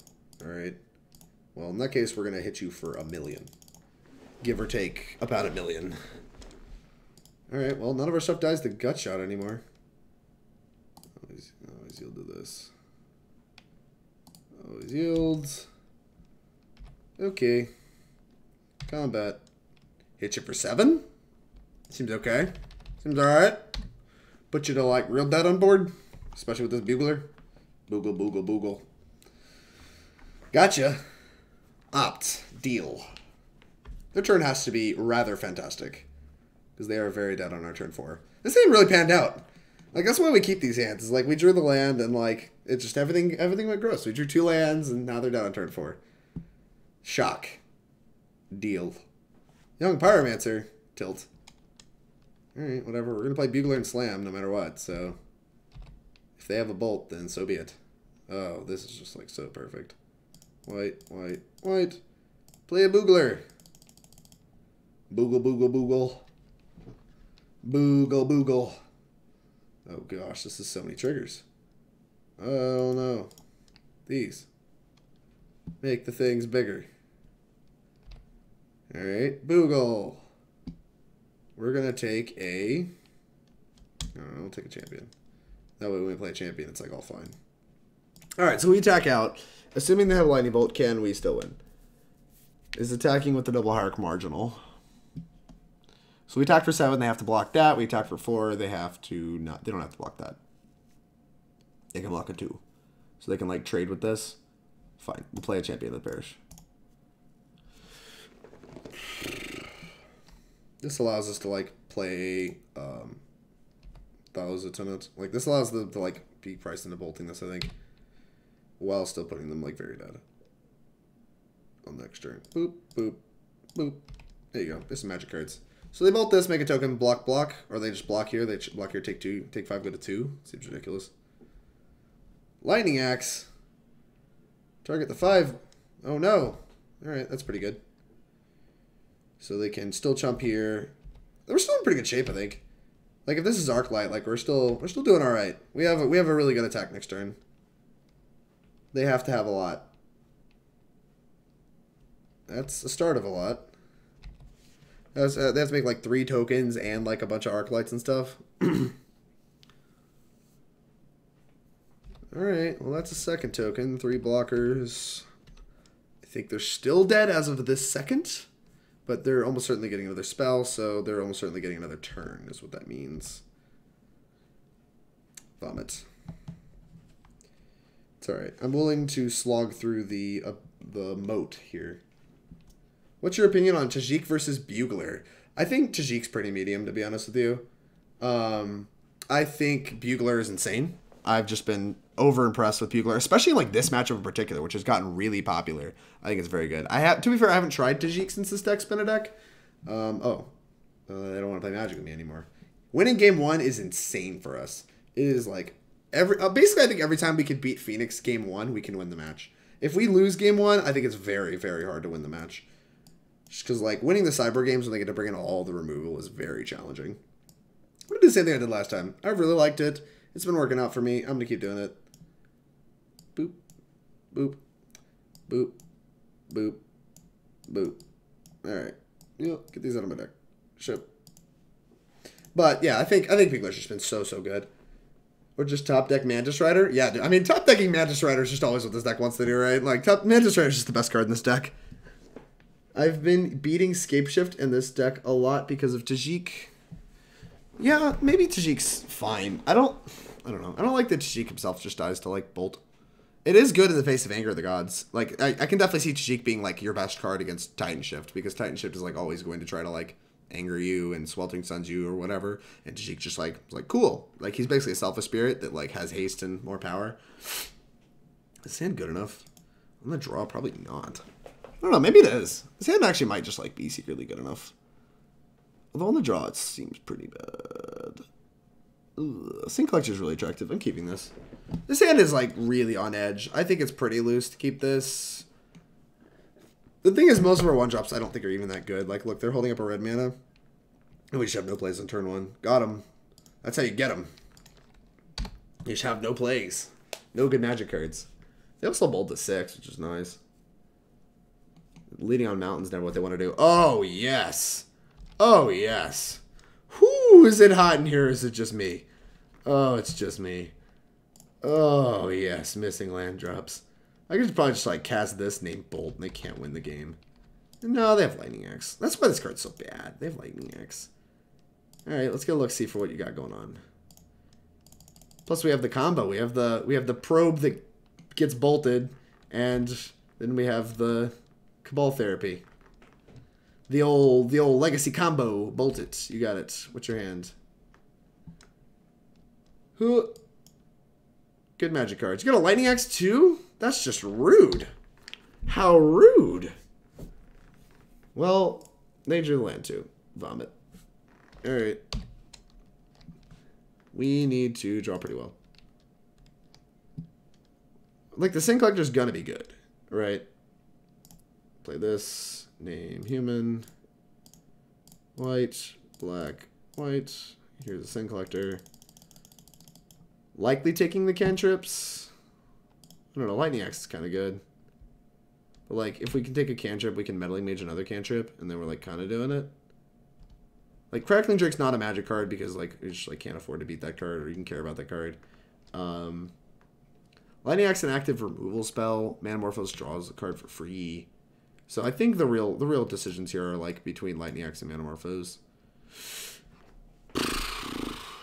What can we beat?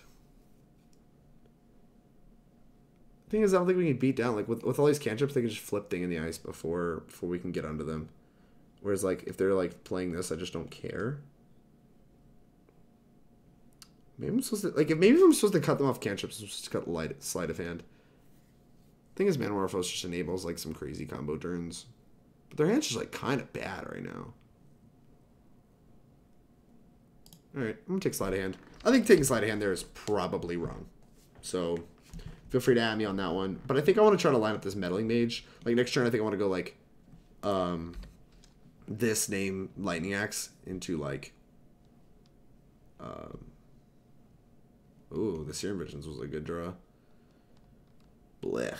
Well, now I feel like, since they're doing so much stuff, I need a Militia Bugler for a Reflector Mage. But I really wanted a Meddling Mage named Lightning Axe. But they just have Lightning Axe right now if they want it. That's tilting. This is gone. This is gone. So we know 2 of their cards. Now we know. No, we know Lightning Axe Crackling Drake right now. Fetch. What does that mean?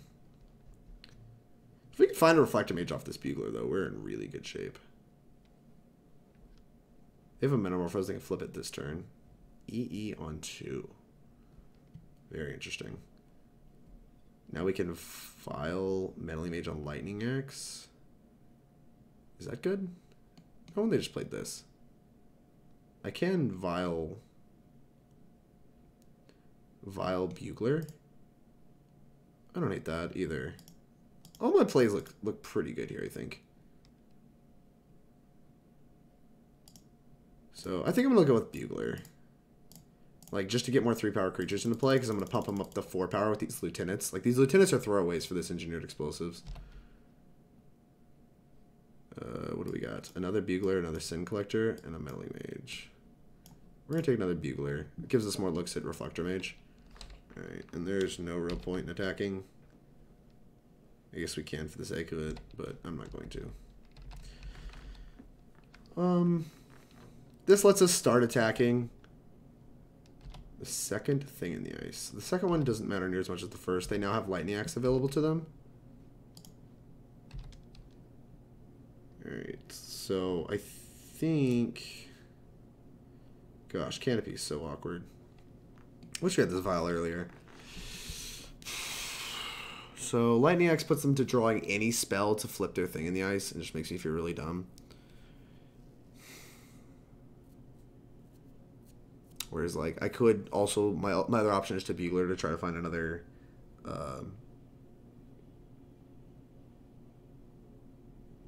try to find a Reflector Mage.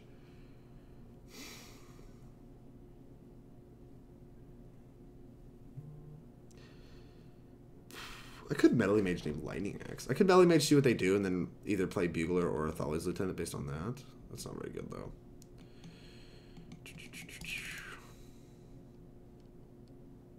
Right, either way we're playing this. I think I'm just going to play a Bugler. If they want to Lightning Axe away their Crackling Drake, I'm fine with that. Reflector Mage. Ding. Alright, now we're in good shape. And I can crack a land on instep. I'm not sure if I want to, though. I'm going to wait till instep, because if they flip their thing, I'm going to want to have the mana, and if not, then I don't want the mana. And I don't want to play any of my 2-drops into this Engineer Explosives either. So I'm just going to hold everything for now. And I guess maybe, like, making them crack this is okay. But, like, I don't know. I feel like holding everything's fine. Because if they crack this, they still have Crackling Drake back up. Alright, they now get to flip one of their thing in the ices, which we get to bounce. And then we can play all our 2-drops. And then that forces the Engineer Explosives on one of their thing in the ices. Feels okay. I don't know. Well, they aren't going to blow the E since it kills their TTs. Yeah, I don't know. I don't know if they care that much about their TTs after they get one hit with them. Is kind of my point. Like, because they have a Crackling Drake backup, I think that's why they haven't Lightning Axed me. Because they have Crackling Drake, I don't think they care that much about their TTs, to be honest with you. Like, they only care as the tempo play to get this stuff off the table. But, like, at this point now we have to actually, like, care about them ourselves. I don't know, this is a weird game. Can they flip this one too? Or are they just trying to? Well, the Crackling Drake, I guess, got discarded? I don't think we know this anymore. There's no Lightning Axe. Without Crackling Drake, I'm really interested in just, like, killing them. I think this actually really favors us. I won't lie to you. I think we're in a really good spot.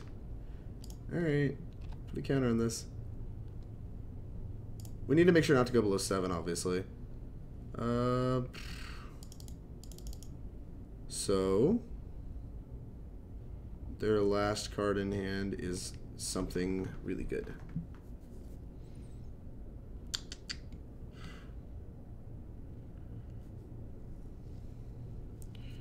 So if we Reflector this,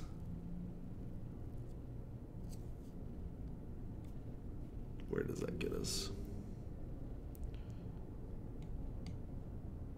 We can put a 2 into chump block if we need to.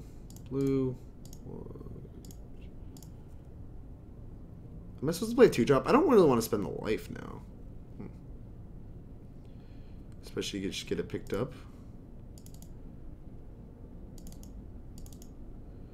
Alright. Pick this up.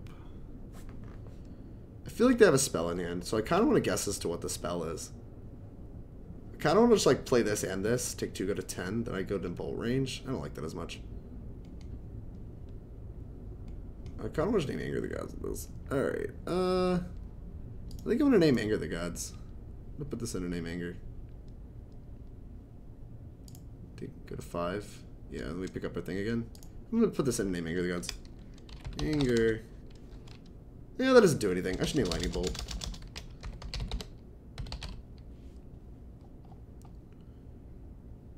Like, Anger the Gods just, like, does not do anything. Whereas Lightning Bolt can go face. Or any Lightning Bolt. And I don't think we're going to get to untap. So we're just going to pass. I guess this proves I should have cracked my Horizon Canopies. Because I just don't want to lose the life if we're risking getting hit by for 7 again. That's fine. Pick all my stuff up. Hit me for 7, go to 5. And then they can replay their other thing in the ice. Look at all these magic cards, chat. We have so many. Do you have images in? No, I don't have images in. Images is really bad against the Gutshot deck. It's okay game 1 where they have a little less removal, but I don't think it's very good. I'm wondering if they still have their Arclights in the deck. Because, like, I haven't seen Arclight in a while. I guess their plan is just to TT me to death. Alright, go to 5. I think I'm gonna crack one of these.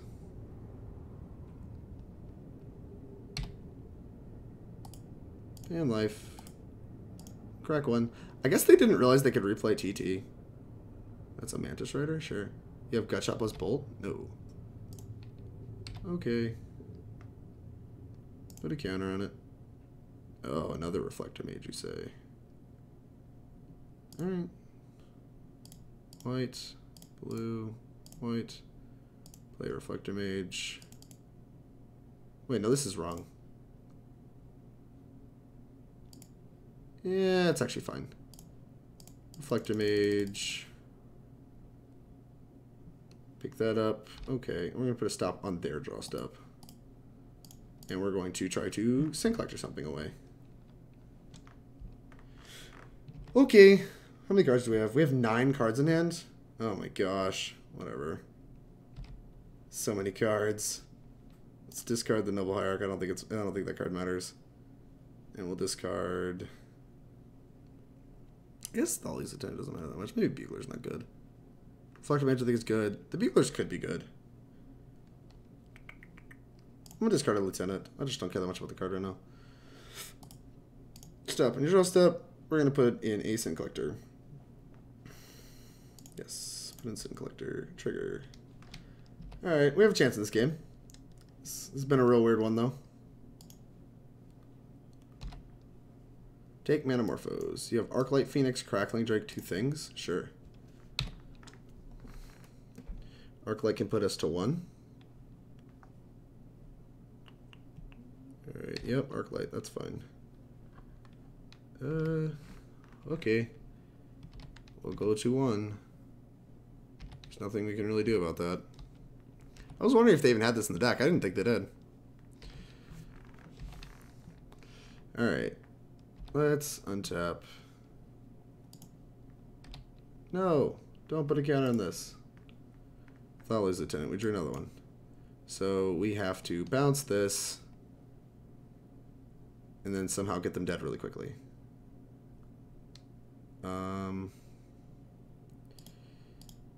We can bounce this. No matter what, we have to bounce this. Alright, so if we put a Mantis Rider in play, we're attacking for 7, which is dead on board.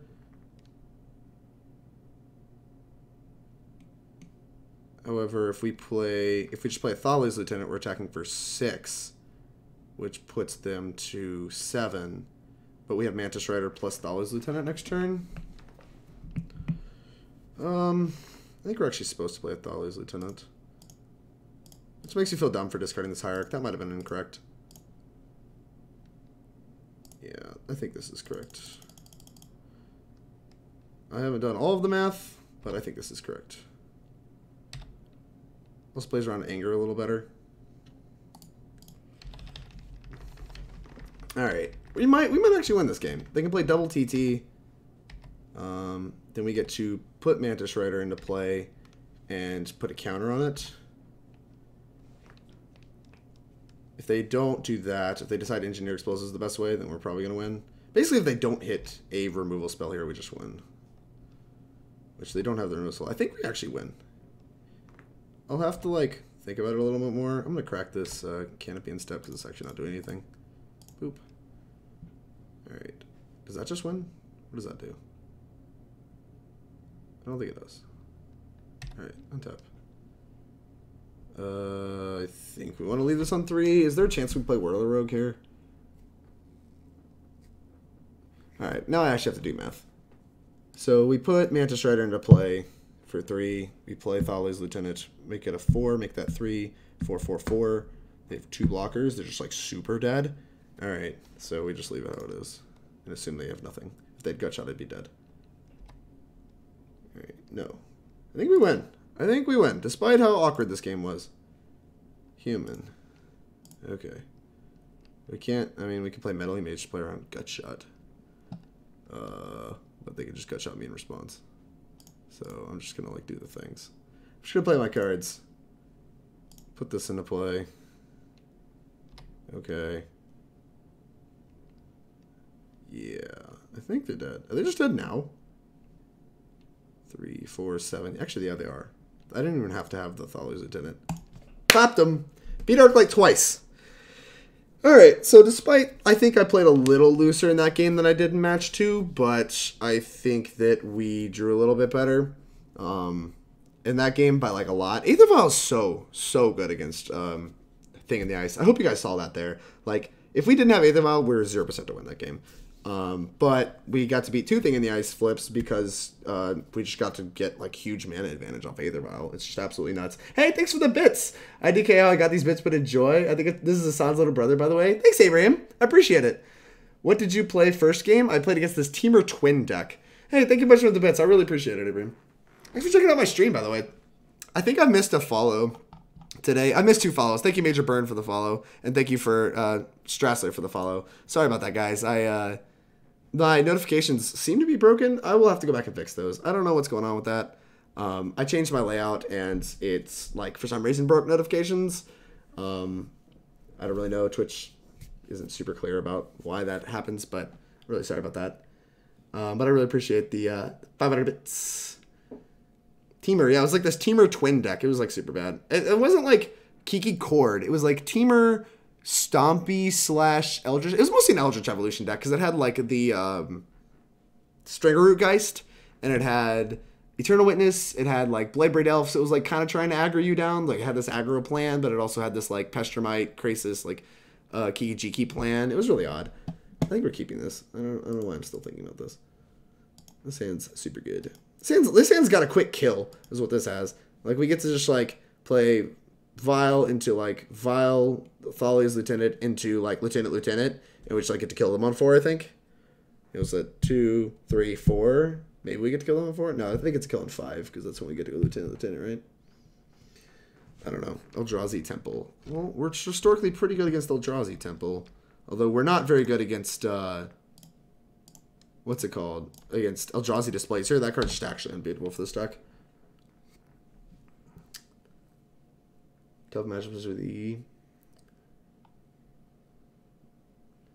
What if they draw Arclight? Play Rider. Yeah.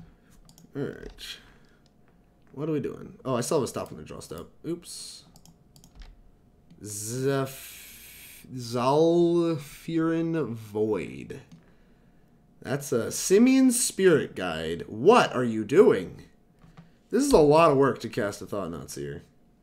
Yeah, I mean, you can take whatever you want. All these cards are fantastic. I assume you're going to take Champion? Alright. Take Champion to the Parish. Makes sense. Keeps the thing that gets the biggest the quickest. Counter. Kitesail Freebooter. I don't think that card's very good. But we might have to put it into play anyway, so I think we will. Because I really don't want to just expose these Thalia's Lieutenants. There's no good reason to. And, like, there's a chance we catch something. Like a Basilisk Collar or something. Multiple Dismembers. Okay. Well, that was nice to know about. Attack for 4. I'm not going to block. So what was their hand? It was like Matter Shapers and Dismembers? Yeah, 2 Matter Shapers, 2 Dismembers. That's just like honest magic. Alright. If they tap out for Matter Shaper, we're going to take the other Dismember. Yeah, we're just going to take the other Dismember here. And we're going to take a lot. We're going to take a lot of damage, but we're going to make our stuff big. We're going to make this a Kitesail, take another Dismember. Meddling Mage. Well, now we can just name Dismember. And that's really good.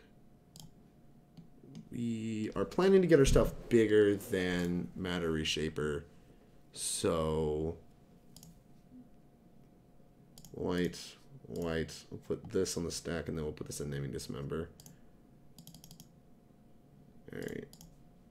Yes. Put this in naming Dismember. Alright, and then we both get a counter. This becomes a 2-power creature. This becomes a 3-power creature. We get to make 2 of these next turn and actually start blocking. So for this turn, we're going to attack. Even if they play a Reality Smasher, we don't have to block, so I'm pretty okay with this. I'm okay taking 7. I'm okay taking a bunch.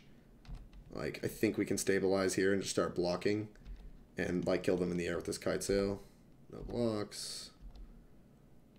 Alright. We take a billion, and we go to 9. We're going to leave this on 2. What's up, guys? Image TKS? No TKS. I guess imaging TKS is fine.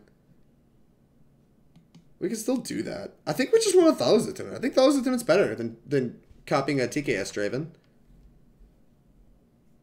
I don't want to image the Thought-Knot.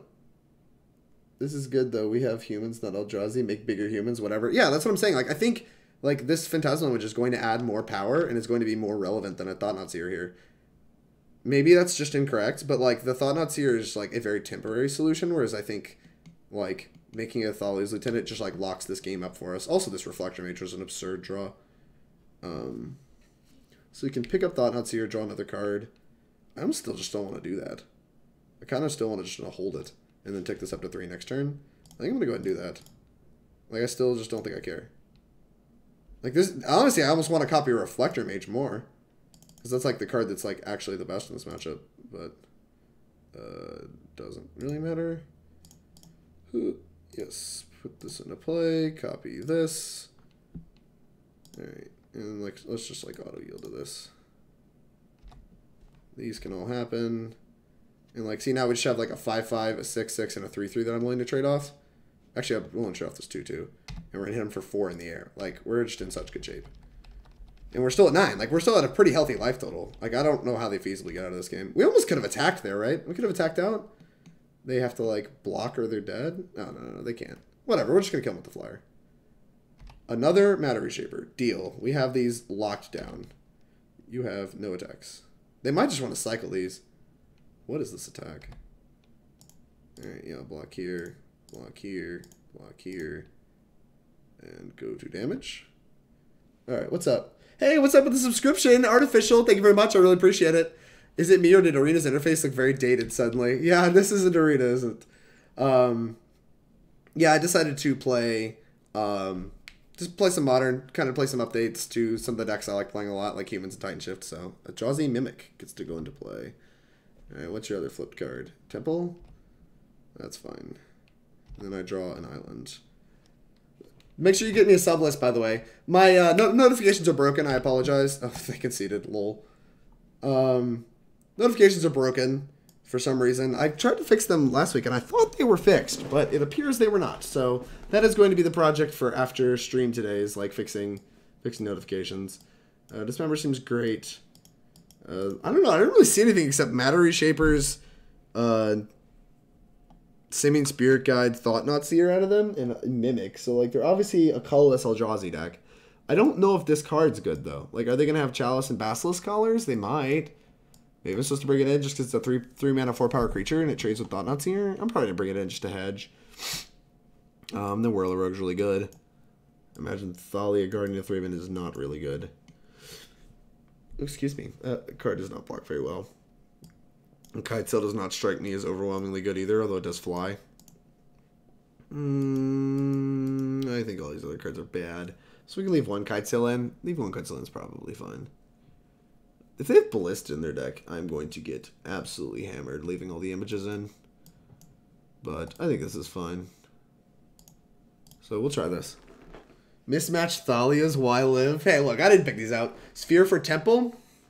That doesn't feel good enough. Like this is just Eldrazi Temple, right? That's the only land they have that taps for 2 mana? That feels too narrow. Like, I'd rather just have, like, another creature. Like, and just, like, be adding to the board. Because I think more often than not, like, by the time we draw Damping Sphere in the late game, like, if it's not in our opening hand, and if we draw it, it's really bad. And, like, I'm going to want, like, literally anything that adds to the board instead. I want to keep a land on top. Ugh, not the land I want, but it'll do. Alright, Drake, do you think Teague is unnecessary now? CD, Showtime TV? Yes, I do. I do think it's unnecessary. 69 day. Thank you. Yeah, I think... I just don't think... I mean, there's no real good reason to play it. I think there's just better options all around. That is a damn good top. I don't know. Like, Horizon Canopy is the worst of the lands we could see. Why does this keep happening to me? Boop. Opponent has a stop my upkeep. They're going to surgical my empty air. Human. Okay. Make a green. Play the Hierarch. Pass the turn. It's still... Turn 2 is a flappy boy. I mean, yeah, it does turn 2 a flappy boy. Turn 2 and a flappy boy is good here, but we're just getting thought knotted, so... Oh, never mind. Yeah, we can beat the crap out of that. I'll take my 3. What does this do? Whenever it becomes a target spell or ability, exile it? Sure. We could just, like, exile it with... I almost just want to exile it. Like, maybe I'm not supposed to play Mantis Rider? Because if they have Reality Smasher, I feel really stupid.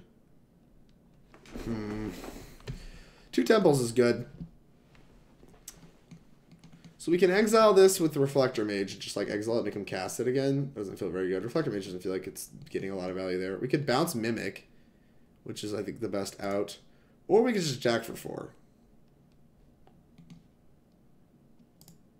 What are we thinking, chat? I don't know. I'm not experienced enough against Kitesail Eldrazi. Like, this matchup is pretty unfamiliar to me. Like, I imagine all these cards are good, but sequencing them seems very challenging. Like, I could pick this up so that way if they have Reality Smasher, we're a little more insured. But, like, even still, like, Reflector Mage doesn't block this or Reality Smasher very well. We kind of want, like, this online. I'm going to put Mantis Rider into play. This has to make red. Red. White. Blue. I'm probably conceding here. We're not conceding. We're probably ahead. We just don't even know it. Deck for 4. So, like, the thing is here, Mantis Rider doesn't block very well. So unless we draw, like, if we draw a land and we can go, like, Mantis Rider, Thalia's Lieutenant, make 2 4/4s, we're in great shape. But smash him. All right, Zao. Bugler. Why'd you want a Bugler burn? Dismember. I'll take a Dismember. Because then we're only getting hit for 5. Oh, actually, we could have gotten hit for a lot more if they actually had the Thought Knot. But it turns out they do not. In fact, they have no Eldrazi. They just don't have an Eldrazi card. That is interesting to me. I guess they're just considering dismembering my Hierarch this whole time. That's a Meddling Mage. Alright. What does this do? Now I almost want to play Bugler because it blocks well. I don't know. I can Reflector Mage this still. Doesn't do anything. I can Reflector Mage this. Still doesn't do anything. Maybe I'm just supposed to Bugly. I might just Bugly. Use our mana. Pick this up. Picking this up is the worst. It's not great. Like, we're still taking 3, going to 8. And then we have to, like, put a counter on the stuff. Bugler for value. Good blocker later. That's true. Who's artificial? That's my friend Chris. Putting us more power, creatures more mana in more life. We're probably ahead. I mean, our cards are just better than theirs by a lot. I don't understand. Alright. And they obviously don't have any, like, creatures, or they would have played them. They just have all spells. I just don't really understand. I definitely want to play a 3-drop here, because I think they have another removal spell, and I assume they're just, like, waiting to kill this thing for me to miss a land drop.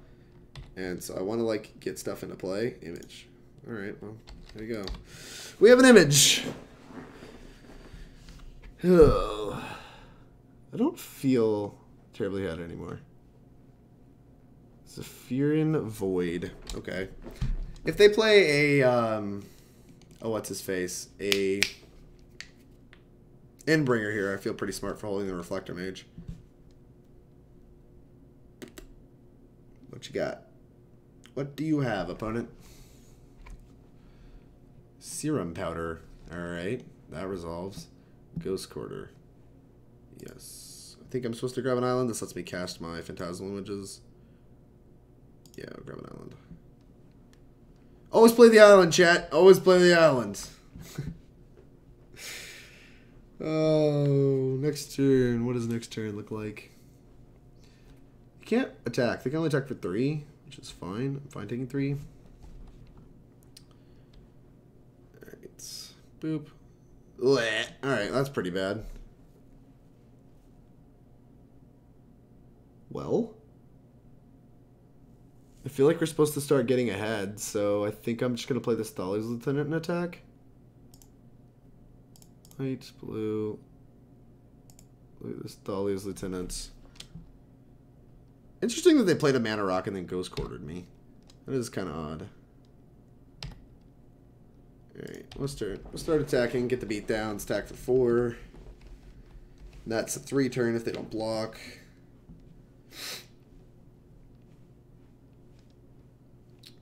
They have Reality Smasher here. We're in interestingly bad shape, I think.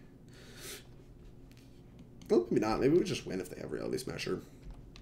Because if they have a Reality Smasher here and attack with everything, then we just like block here, jump the 5/5, and then take 5, go to 2, and just like image it.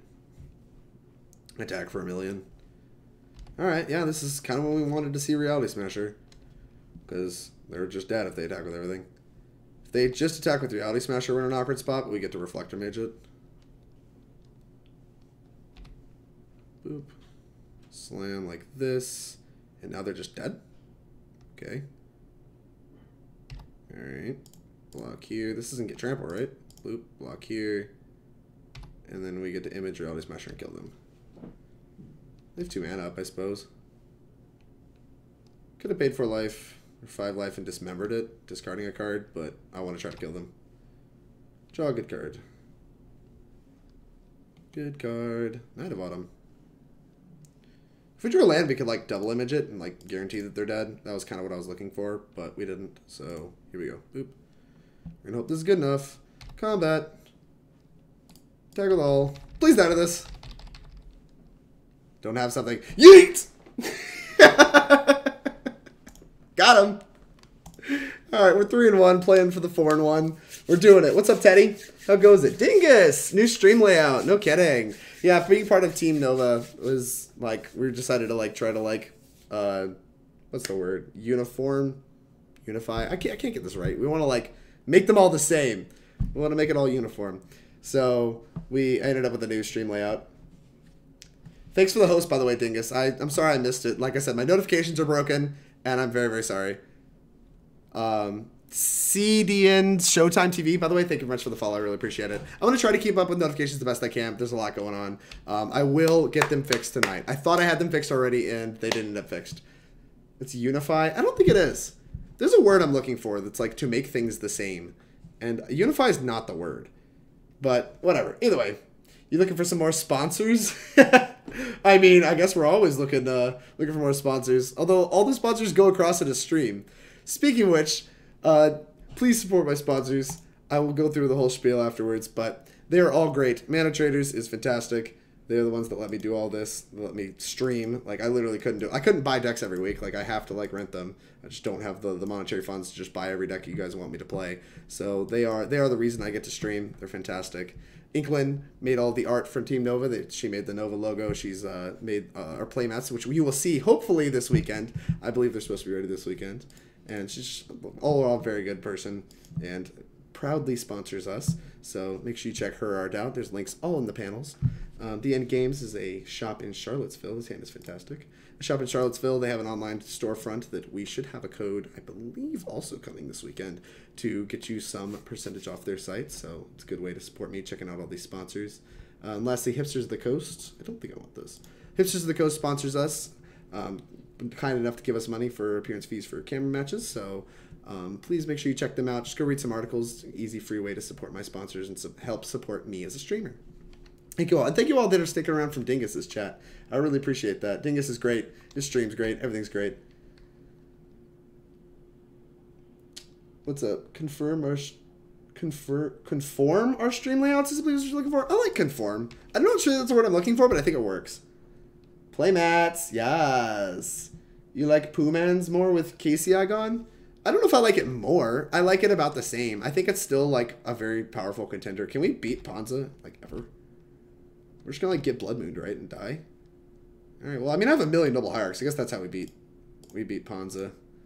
But no, like I think humans is we actually probably would have crushed them on the play. They probably cannot beat a Thalia on the play. But Bolt, rude. I think humans is how do I put this? I think humans is whoa. Are you passing? Yes. Okay.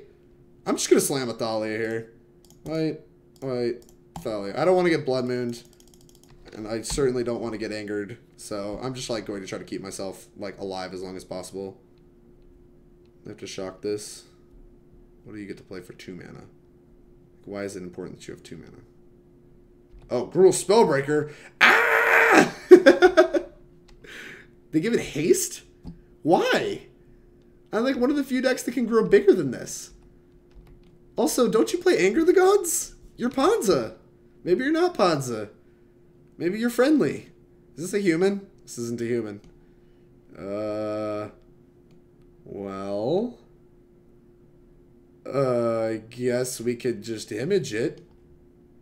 Is that good? Oh. We can attack for 5 if we do. We can also just make a 4/4. Alright.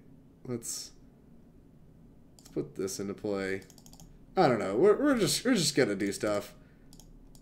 Boop. Image. Make a 3/3 haster. Oh, yeah, fine. Make this thing. Give it haste. Combat. Hit you for 5. Ha! I'm winning the race. I don't know. That was probably bad, but come on. You get to make a Gruul Spellbreaker. Angers is dangerous. Ponza sucks. You're good. Told you.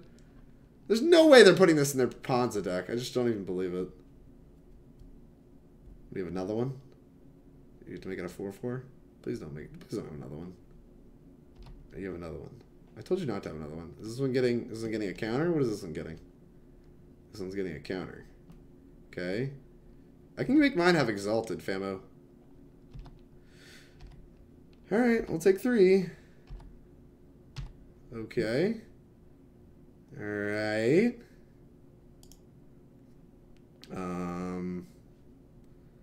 I guess I'm supposed to crack this and draw a card. Boop. That's a who, man.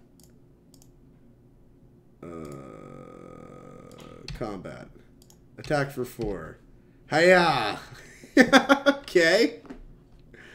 We're doing stuff. What? Another. We're gonna insure ourselves more against Blood Moon, and play this champion as well. Might could have attacked with Thalia for free there. I just feel like it's easy, like chomp and like take 4, and like they're just in a great spot. So I think I wanted to get Thalia into play. What? They conceded? You're ahead! What are you doing? I have no good blocks. Why did you concede? I'm not... Okay, maybe I am trading, but what? What? What are you doing? I'm so confused. I'm so confused. I don't understand. I don't know. They're ahead. You were ahead. All right, whatever. Let's just put these in my deck, and we're just not gonna worry about things. I assume Dismember is good. I assume Knight of Autumn's good. I don't actually know. I don't know what's going on. Apparently, their deck can't win even when they're ahead. So maybe we're just supposed to run back to 60. Opponent has 1 card in hand and behind on board. Snap concede. They're not behind on board. I have no good attacks or blocks. We're literally just taking draw steps. And like, if you have any like bigger creatures than mine in your deck, then like you should just keep playing. There's no reason to concede there. That was wild. I forgot what friendly leagues are like. I guess. I mean, we played Arclight twice in this league, so I feel like I'm supposed to want this, and I kind of just don't. I mean, I also don't know what's going on. Like, I get the impression that Reflector Mages are kind of bad, but I'm not even sure that's true. I kind of just want to click submit. Maybe Kitesail sucks. Alright, I'm going to board out Kitesail. Although I want to use Kitesail just to see what's going on. But we're going to pretend Kitesail sucks, and we're just going to click submit. Exclamation point friendly! That was their inner dialogue, bro, not mine. I guess, yeah.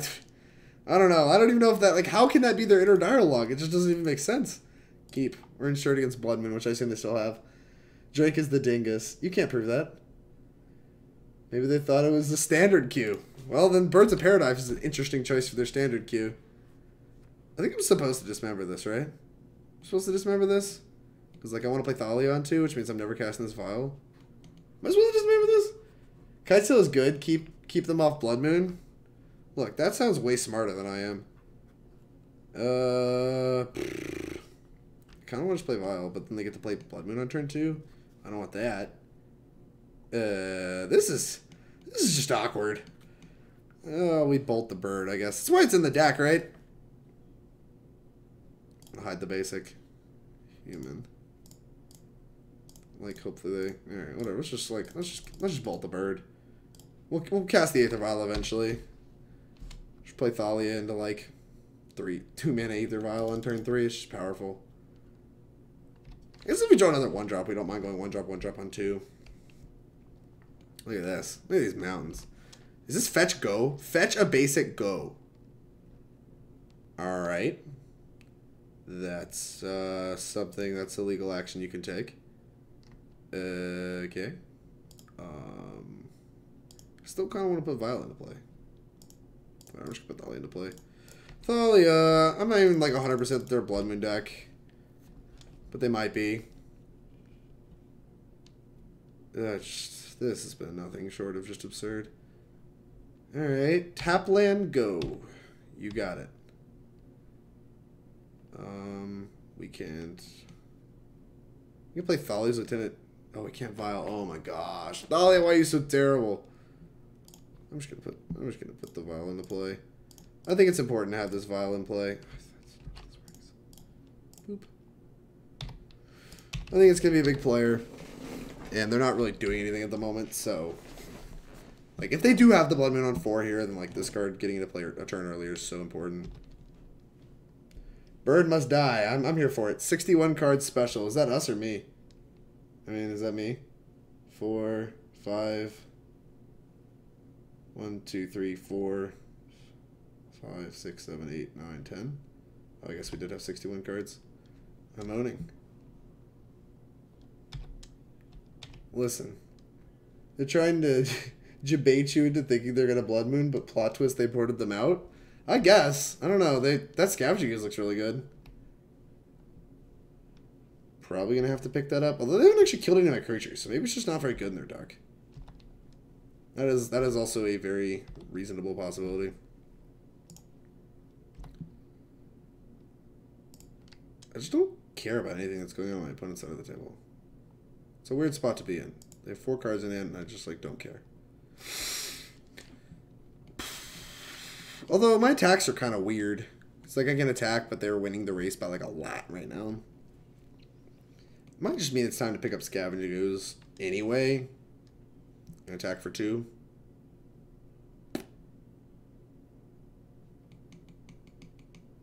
This is a weird game. This is a weird game, guys. I don't really know what I'm supposed to do.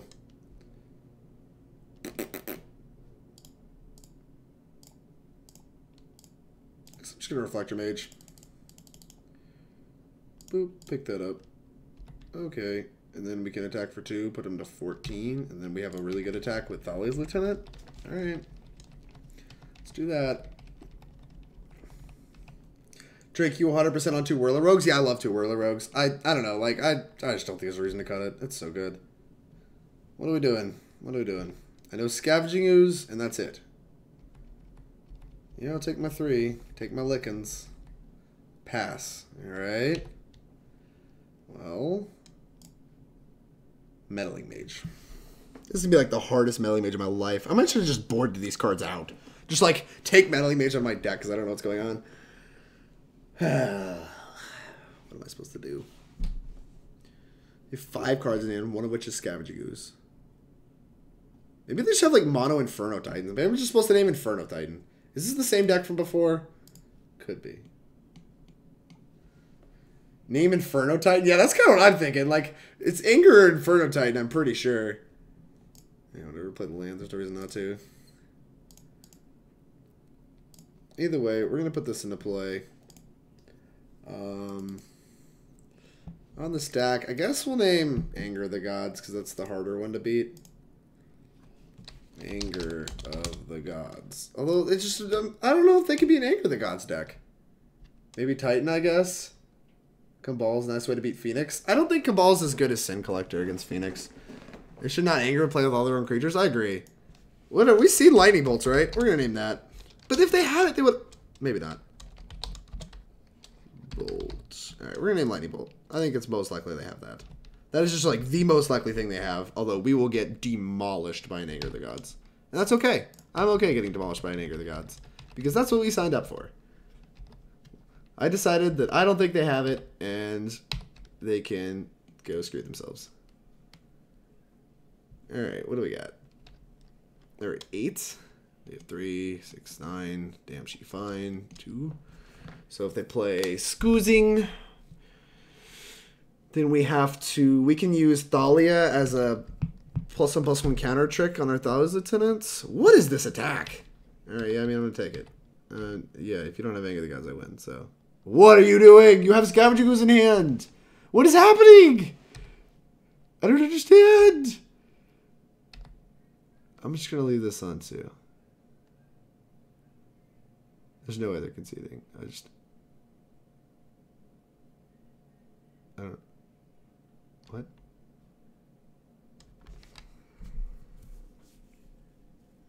Chat.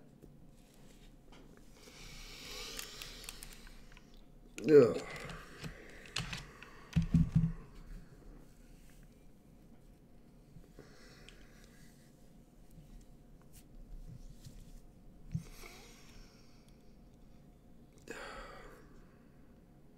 Yeah. All right. I'm off it. I just. Yeah. Right. Okay. All right. I think we're done here. Yeah. More hardcore. That was kind of disappointing. That was. I just don't understand. Like, what actually just happened there? They had so many tricks available to them. They could just hold back Bloodbraid. They get to have they can block Thalia, and then after first strike, they get to exile both their Birds of Paradise and their Bloodbraid Elf, and go up to 4. Like, they get to gain 2 life, block, and then eat one of my creatures, gain another life, go to 5. Like, Scavenger just eats my lunch there, and they just like elected not to play it. Attack with Bloodbraid and passed. I don't know. I don't know what I missed. I have no earthly idea what it didn't, but I'm actually really happy with the way this league played out, because not only did we play against some fringe stuff, we finished 4-1. We played against some fringe stuff, which I didn't really know what was going on in some of the matches, and so you kind of got to see like the deck's obviously pretty flexible against like fringe stuff. But most importantly, I wanted to illustrate the Arclight matchup isn't as bad as people make it out to be, and I think we did a good job illustrating that in this league. Because if you learn nothing else, I want you to like. Don't be scared to play humans just because Arclight's popular. I think humans I don't think you're favored. I think you're a slight unfavorite to win the game. Or to win the match against Arclight. But I do not think it's actively, like, awful. Like, I think they're probably, like, a 55 against us. And that's, like, very acceptable. Like, after Worcester and losing into it both times I played it, I was really scared that, like, humans just wasn't that good against Arclight at all. But after kind of, like, playing the matchup a little bit more, learning the matchup a little bit more, and playing it in the Classic and Indie, I think I'm really happy with where our Arclight matchup stands with this deck list. And this is the deck list I would play if I was playing Modern this weekend. I think we have good matchups against a lot of the decks. We didn't really get to illustrate our Dredge or Burn matchup, but trust me, when you have 4 Thalias in your deck, Burn gets a little bit easier. And I think that our Dredge matchup's really good with the 3 Auriok Champions. Like this card's a house. I probably, if I played the deck this weekend, might cut one of these for another one of these, but this Staticaster's honestly still fine. Excuse me. Against some French stuff too. All right. In what matches do you like Whirler? Major Burn. I like Whirler in creature matchups. So, like, think spirits, humans, just anything where they're trying to clutter up the board. Like, I kind of like them against some of the slower Eldrazi decks, too. Like Eldrazi-tron, I think I like this card. But not so much some of the quicker Eldrazi decks. Like, the ones that have Seeming Spirit Guide in it, I'm not going to want it. I like it a lot against Control and Jund. Like, being able to put 3 bodies into play, 4 power, 3 bodies, for 4 mana is really good against both those decks. All the fair decks, right? Like, where they're trying to 1-for-1 your creatures. I mean, it's literally, a 3-for-1 on creatures. So, it's just, like, very good in those matchups. So that's, I mean, honestly, that's probably it, right? I can't really think. Arclight. I like it a lot in the Arclight matchup. Even though it didn't seem great to me at first when I first started bringing it in. After seeing the matches play out the way they did, I hope you guys saw that they, like, kind of try to take the control route a little bit more and, like, don't really try to just, like, power out kill you. And if they're taking the control route, then Whirler Rogue is very, very good against that plan. And so I like it a lot there. Reflector Mage, they're TT or GG, right? Kind of. We can. I don't know if you, I think you missed the match against Arclight, but we actually beat 2 TT flips in one of our matchups just because you had Aether Vial. Aether Vial is actually the best card against TT if you don't have Reflector Mage for it, because it just lets you redeploy your stuff like really quickly, and that's really good. Obviously, the tempo swing from TT is why you lose the game. Like just picking your stuff up, you don't care that much. Just it's the picking your stuff up plus the 7/8 that you can't beat. But if you pick all your stuff up and then like can redeploy it all really quickly, you can race a 7/8. Do you bring in Damping Sphere versus Arclight? Actually, CD, I don't. It was one of the swing reasons for putting it in my deck, I think. Like, one of the reasons I was really excited to put Damping Sphere in my deck is like, here's another card for Arclight. I'm really scared of that matchup. And then I brought it in Indy in the first match, and it was terrible. And that's, that's really where I, like, had to sit down and assess my role in the matchup, because when it was terrible, I was like, why is this so bad? Like, what's going on here? And it's like, it's because they take the control route, go for the 1-for-1 plan, and then they can just flip a TT, and they just don't care about Damping Sphere the whole time. Like, their Arclight's a little more awkward, but just cast them for 4 mana. They're still fine. So I actually don't like Damping Sphere in the matchup, which is frustrating to me, but I still don't think I want to cut it because I think Amulet's so bad, and we also are low on cards for Tron. Also, just finished a match against Quest for Ula's Temple. Now that's some jank. Luckily, Champion saved me. I don't even know what Ula's Temple is. What is that? What does it even do more hardcore? Isn't that a Hearthstone card? Yeah, I don't even know. Any tips for the Spirits matchup? I can never seem to win it. So more hardcore, I played Spirits in Columbus at the beginning of this year. I lost, I think, 3 matches on my weekend. It might have been 4. I think it was 4. But 2 of them were to both humans players I played. The matchup I actually think might not be good for Spirits, how it was built before KCI was banned. And your role in that matchup is to just be, you're the aggressor. Like, if you give them time, they're going to cast Cocos, they're going to make bigger stuff, and they're just going to fly over you. So you just have to be the aggressor in the matchup. And so I would just focus your hands on just trying to kill them as quickly as possible. Interacting's kind of bad, but just kill them as quickly as you humanly can. Meddling Mage is surprisingly good. On the play, you can name Supreme Phantom, so they can't cast it, and like I'll cast their lords on curve. And like on the draw, obviously you want to name Drogskull Captain. With your Meddling Mages, you just want to keep them off their lords so you can just keep attacking. Like, make their clunky plays even more clunky. And that's the biggest suggestion. Reflector Mage is the name of the game when it comes to, like, getting to the mid-game. Like, their Reflector Mages are really good. Your Reflector Mages are really good. Make those count. Thalia's Lieutenant is one of the better cards in the matchup. But Meddling Mage is kind of a house in the matchup. I didn't think so, like, but Dylan kind of helped me with that. And he's like, yeah, you just name the lords. And, like, you can Reflector Mage the lords later because that's what you want to pick up anyway. And then they're Meddling Mage, like, already if they somehow, like, Vial one or, like, Company one into play. Alright. Alright, you just clicked, what is this? Quest for Ula's Temple? If it's a creature, reveal it. Put a quest counter at the beginning and step 3 more counters on Quest for Ula's Temple. You may put a Kraken from your hand onto the battlefield. What did they put into play? What are they putting into play with that? Alright. Let's see. Any more questions I missed? Sorry, guys. Do we need Staticaster? It's been junk for me, and it's bad against Hardened Skills. I don't think Hardened Skills is very popular. Sorry, I'm just now getting this to CD Showtime. I don't think it's that bad against Hardened Skills, but I also don't think Hardened Skills is that good of a deck. Like I was saying earlier, if you want to cut them, I think it's fine. I think one of them has to become the 4th Auriok Champion, and I don't really know what I want the other Staticaster to be. I want it to be something good in creature matchups, so I would consider something like a Deputy of Detention. I think this could easily be a Deputy of Detention, or like a Fiend Hunter or something like that. Something else we can bring in against Arclight that answers Arclight Phoenix, while still being good in like other creature matchups. So I would try, like, if you wanted to, like, if you just didn't want to play as a Staticaster, a 4th Auriok Champion and a Deputy of Detention I think are really good options. How confident do you feel against Dredge with humans? Major burn with this list, I actually feel pretty confident because Auriok Champion is so good. Like, this card is basically a rest in peace for you. That's okay. That's a little overstating it, but like the card is close to as good. And it's very powerful. So like being able to bring Staticaster in as well, this has just been a very good suite of cards, which is part of why you want one of your Izzet Staticasters to become an Auriok Champion, because that's like something good against Dredge and against like burn, stuff like that. It's like they're good in a lot of the same spots, while Deputy Detention's also kind of good in a lot of the same spots. Like I would want Deputy Detention against Dredge as well.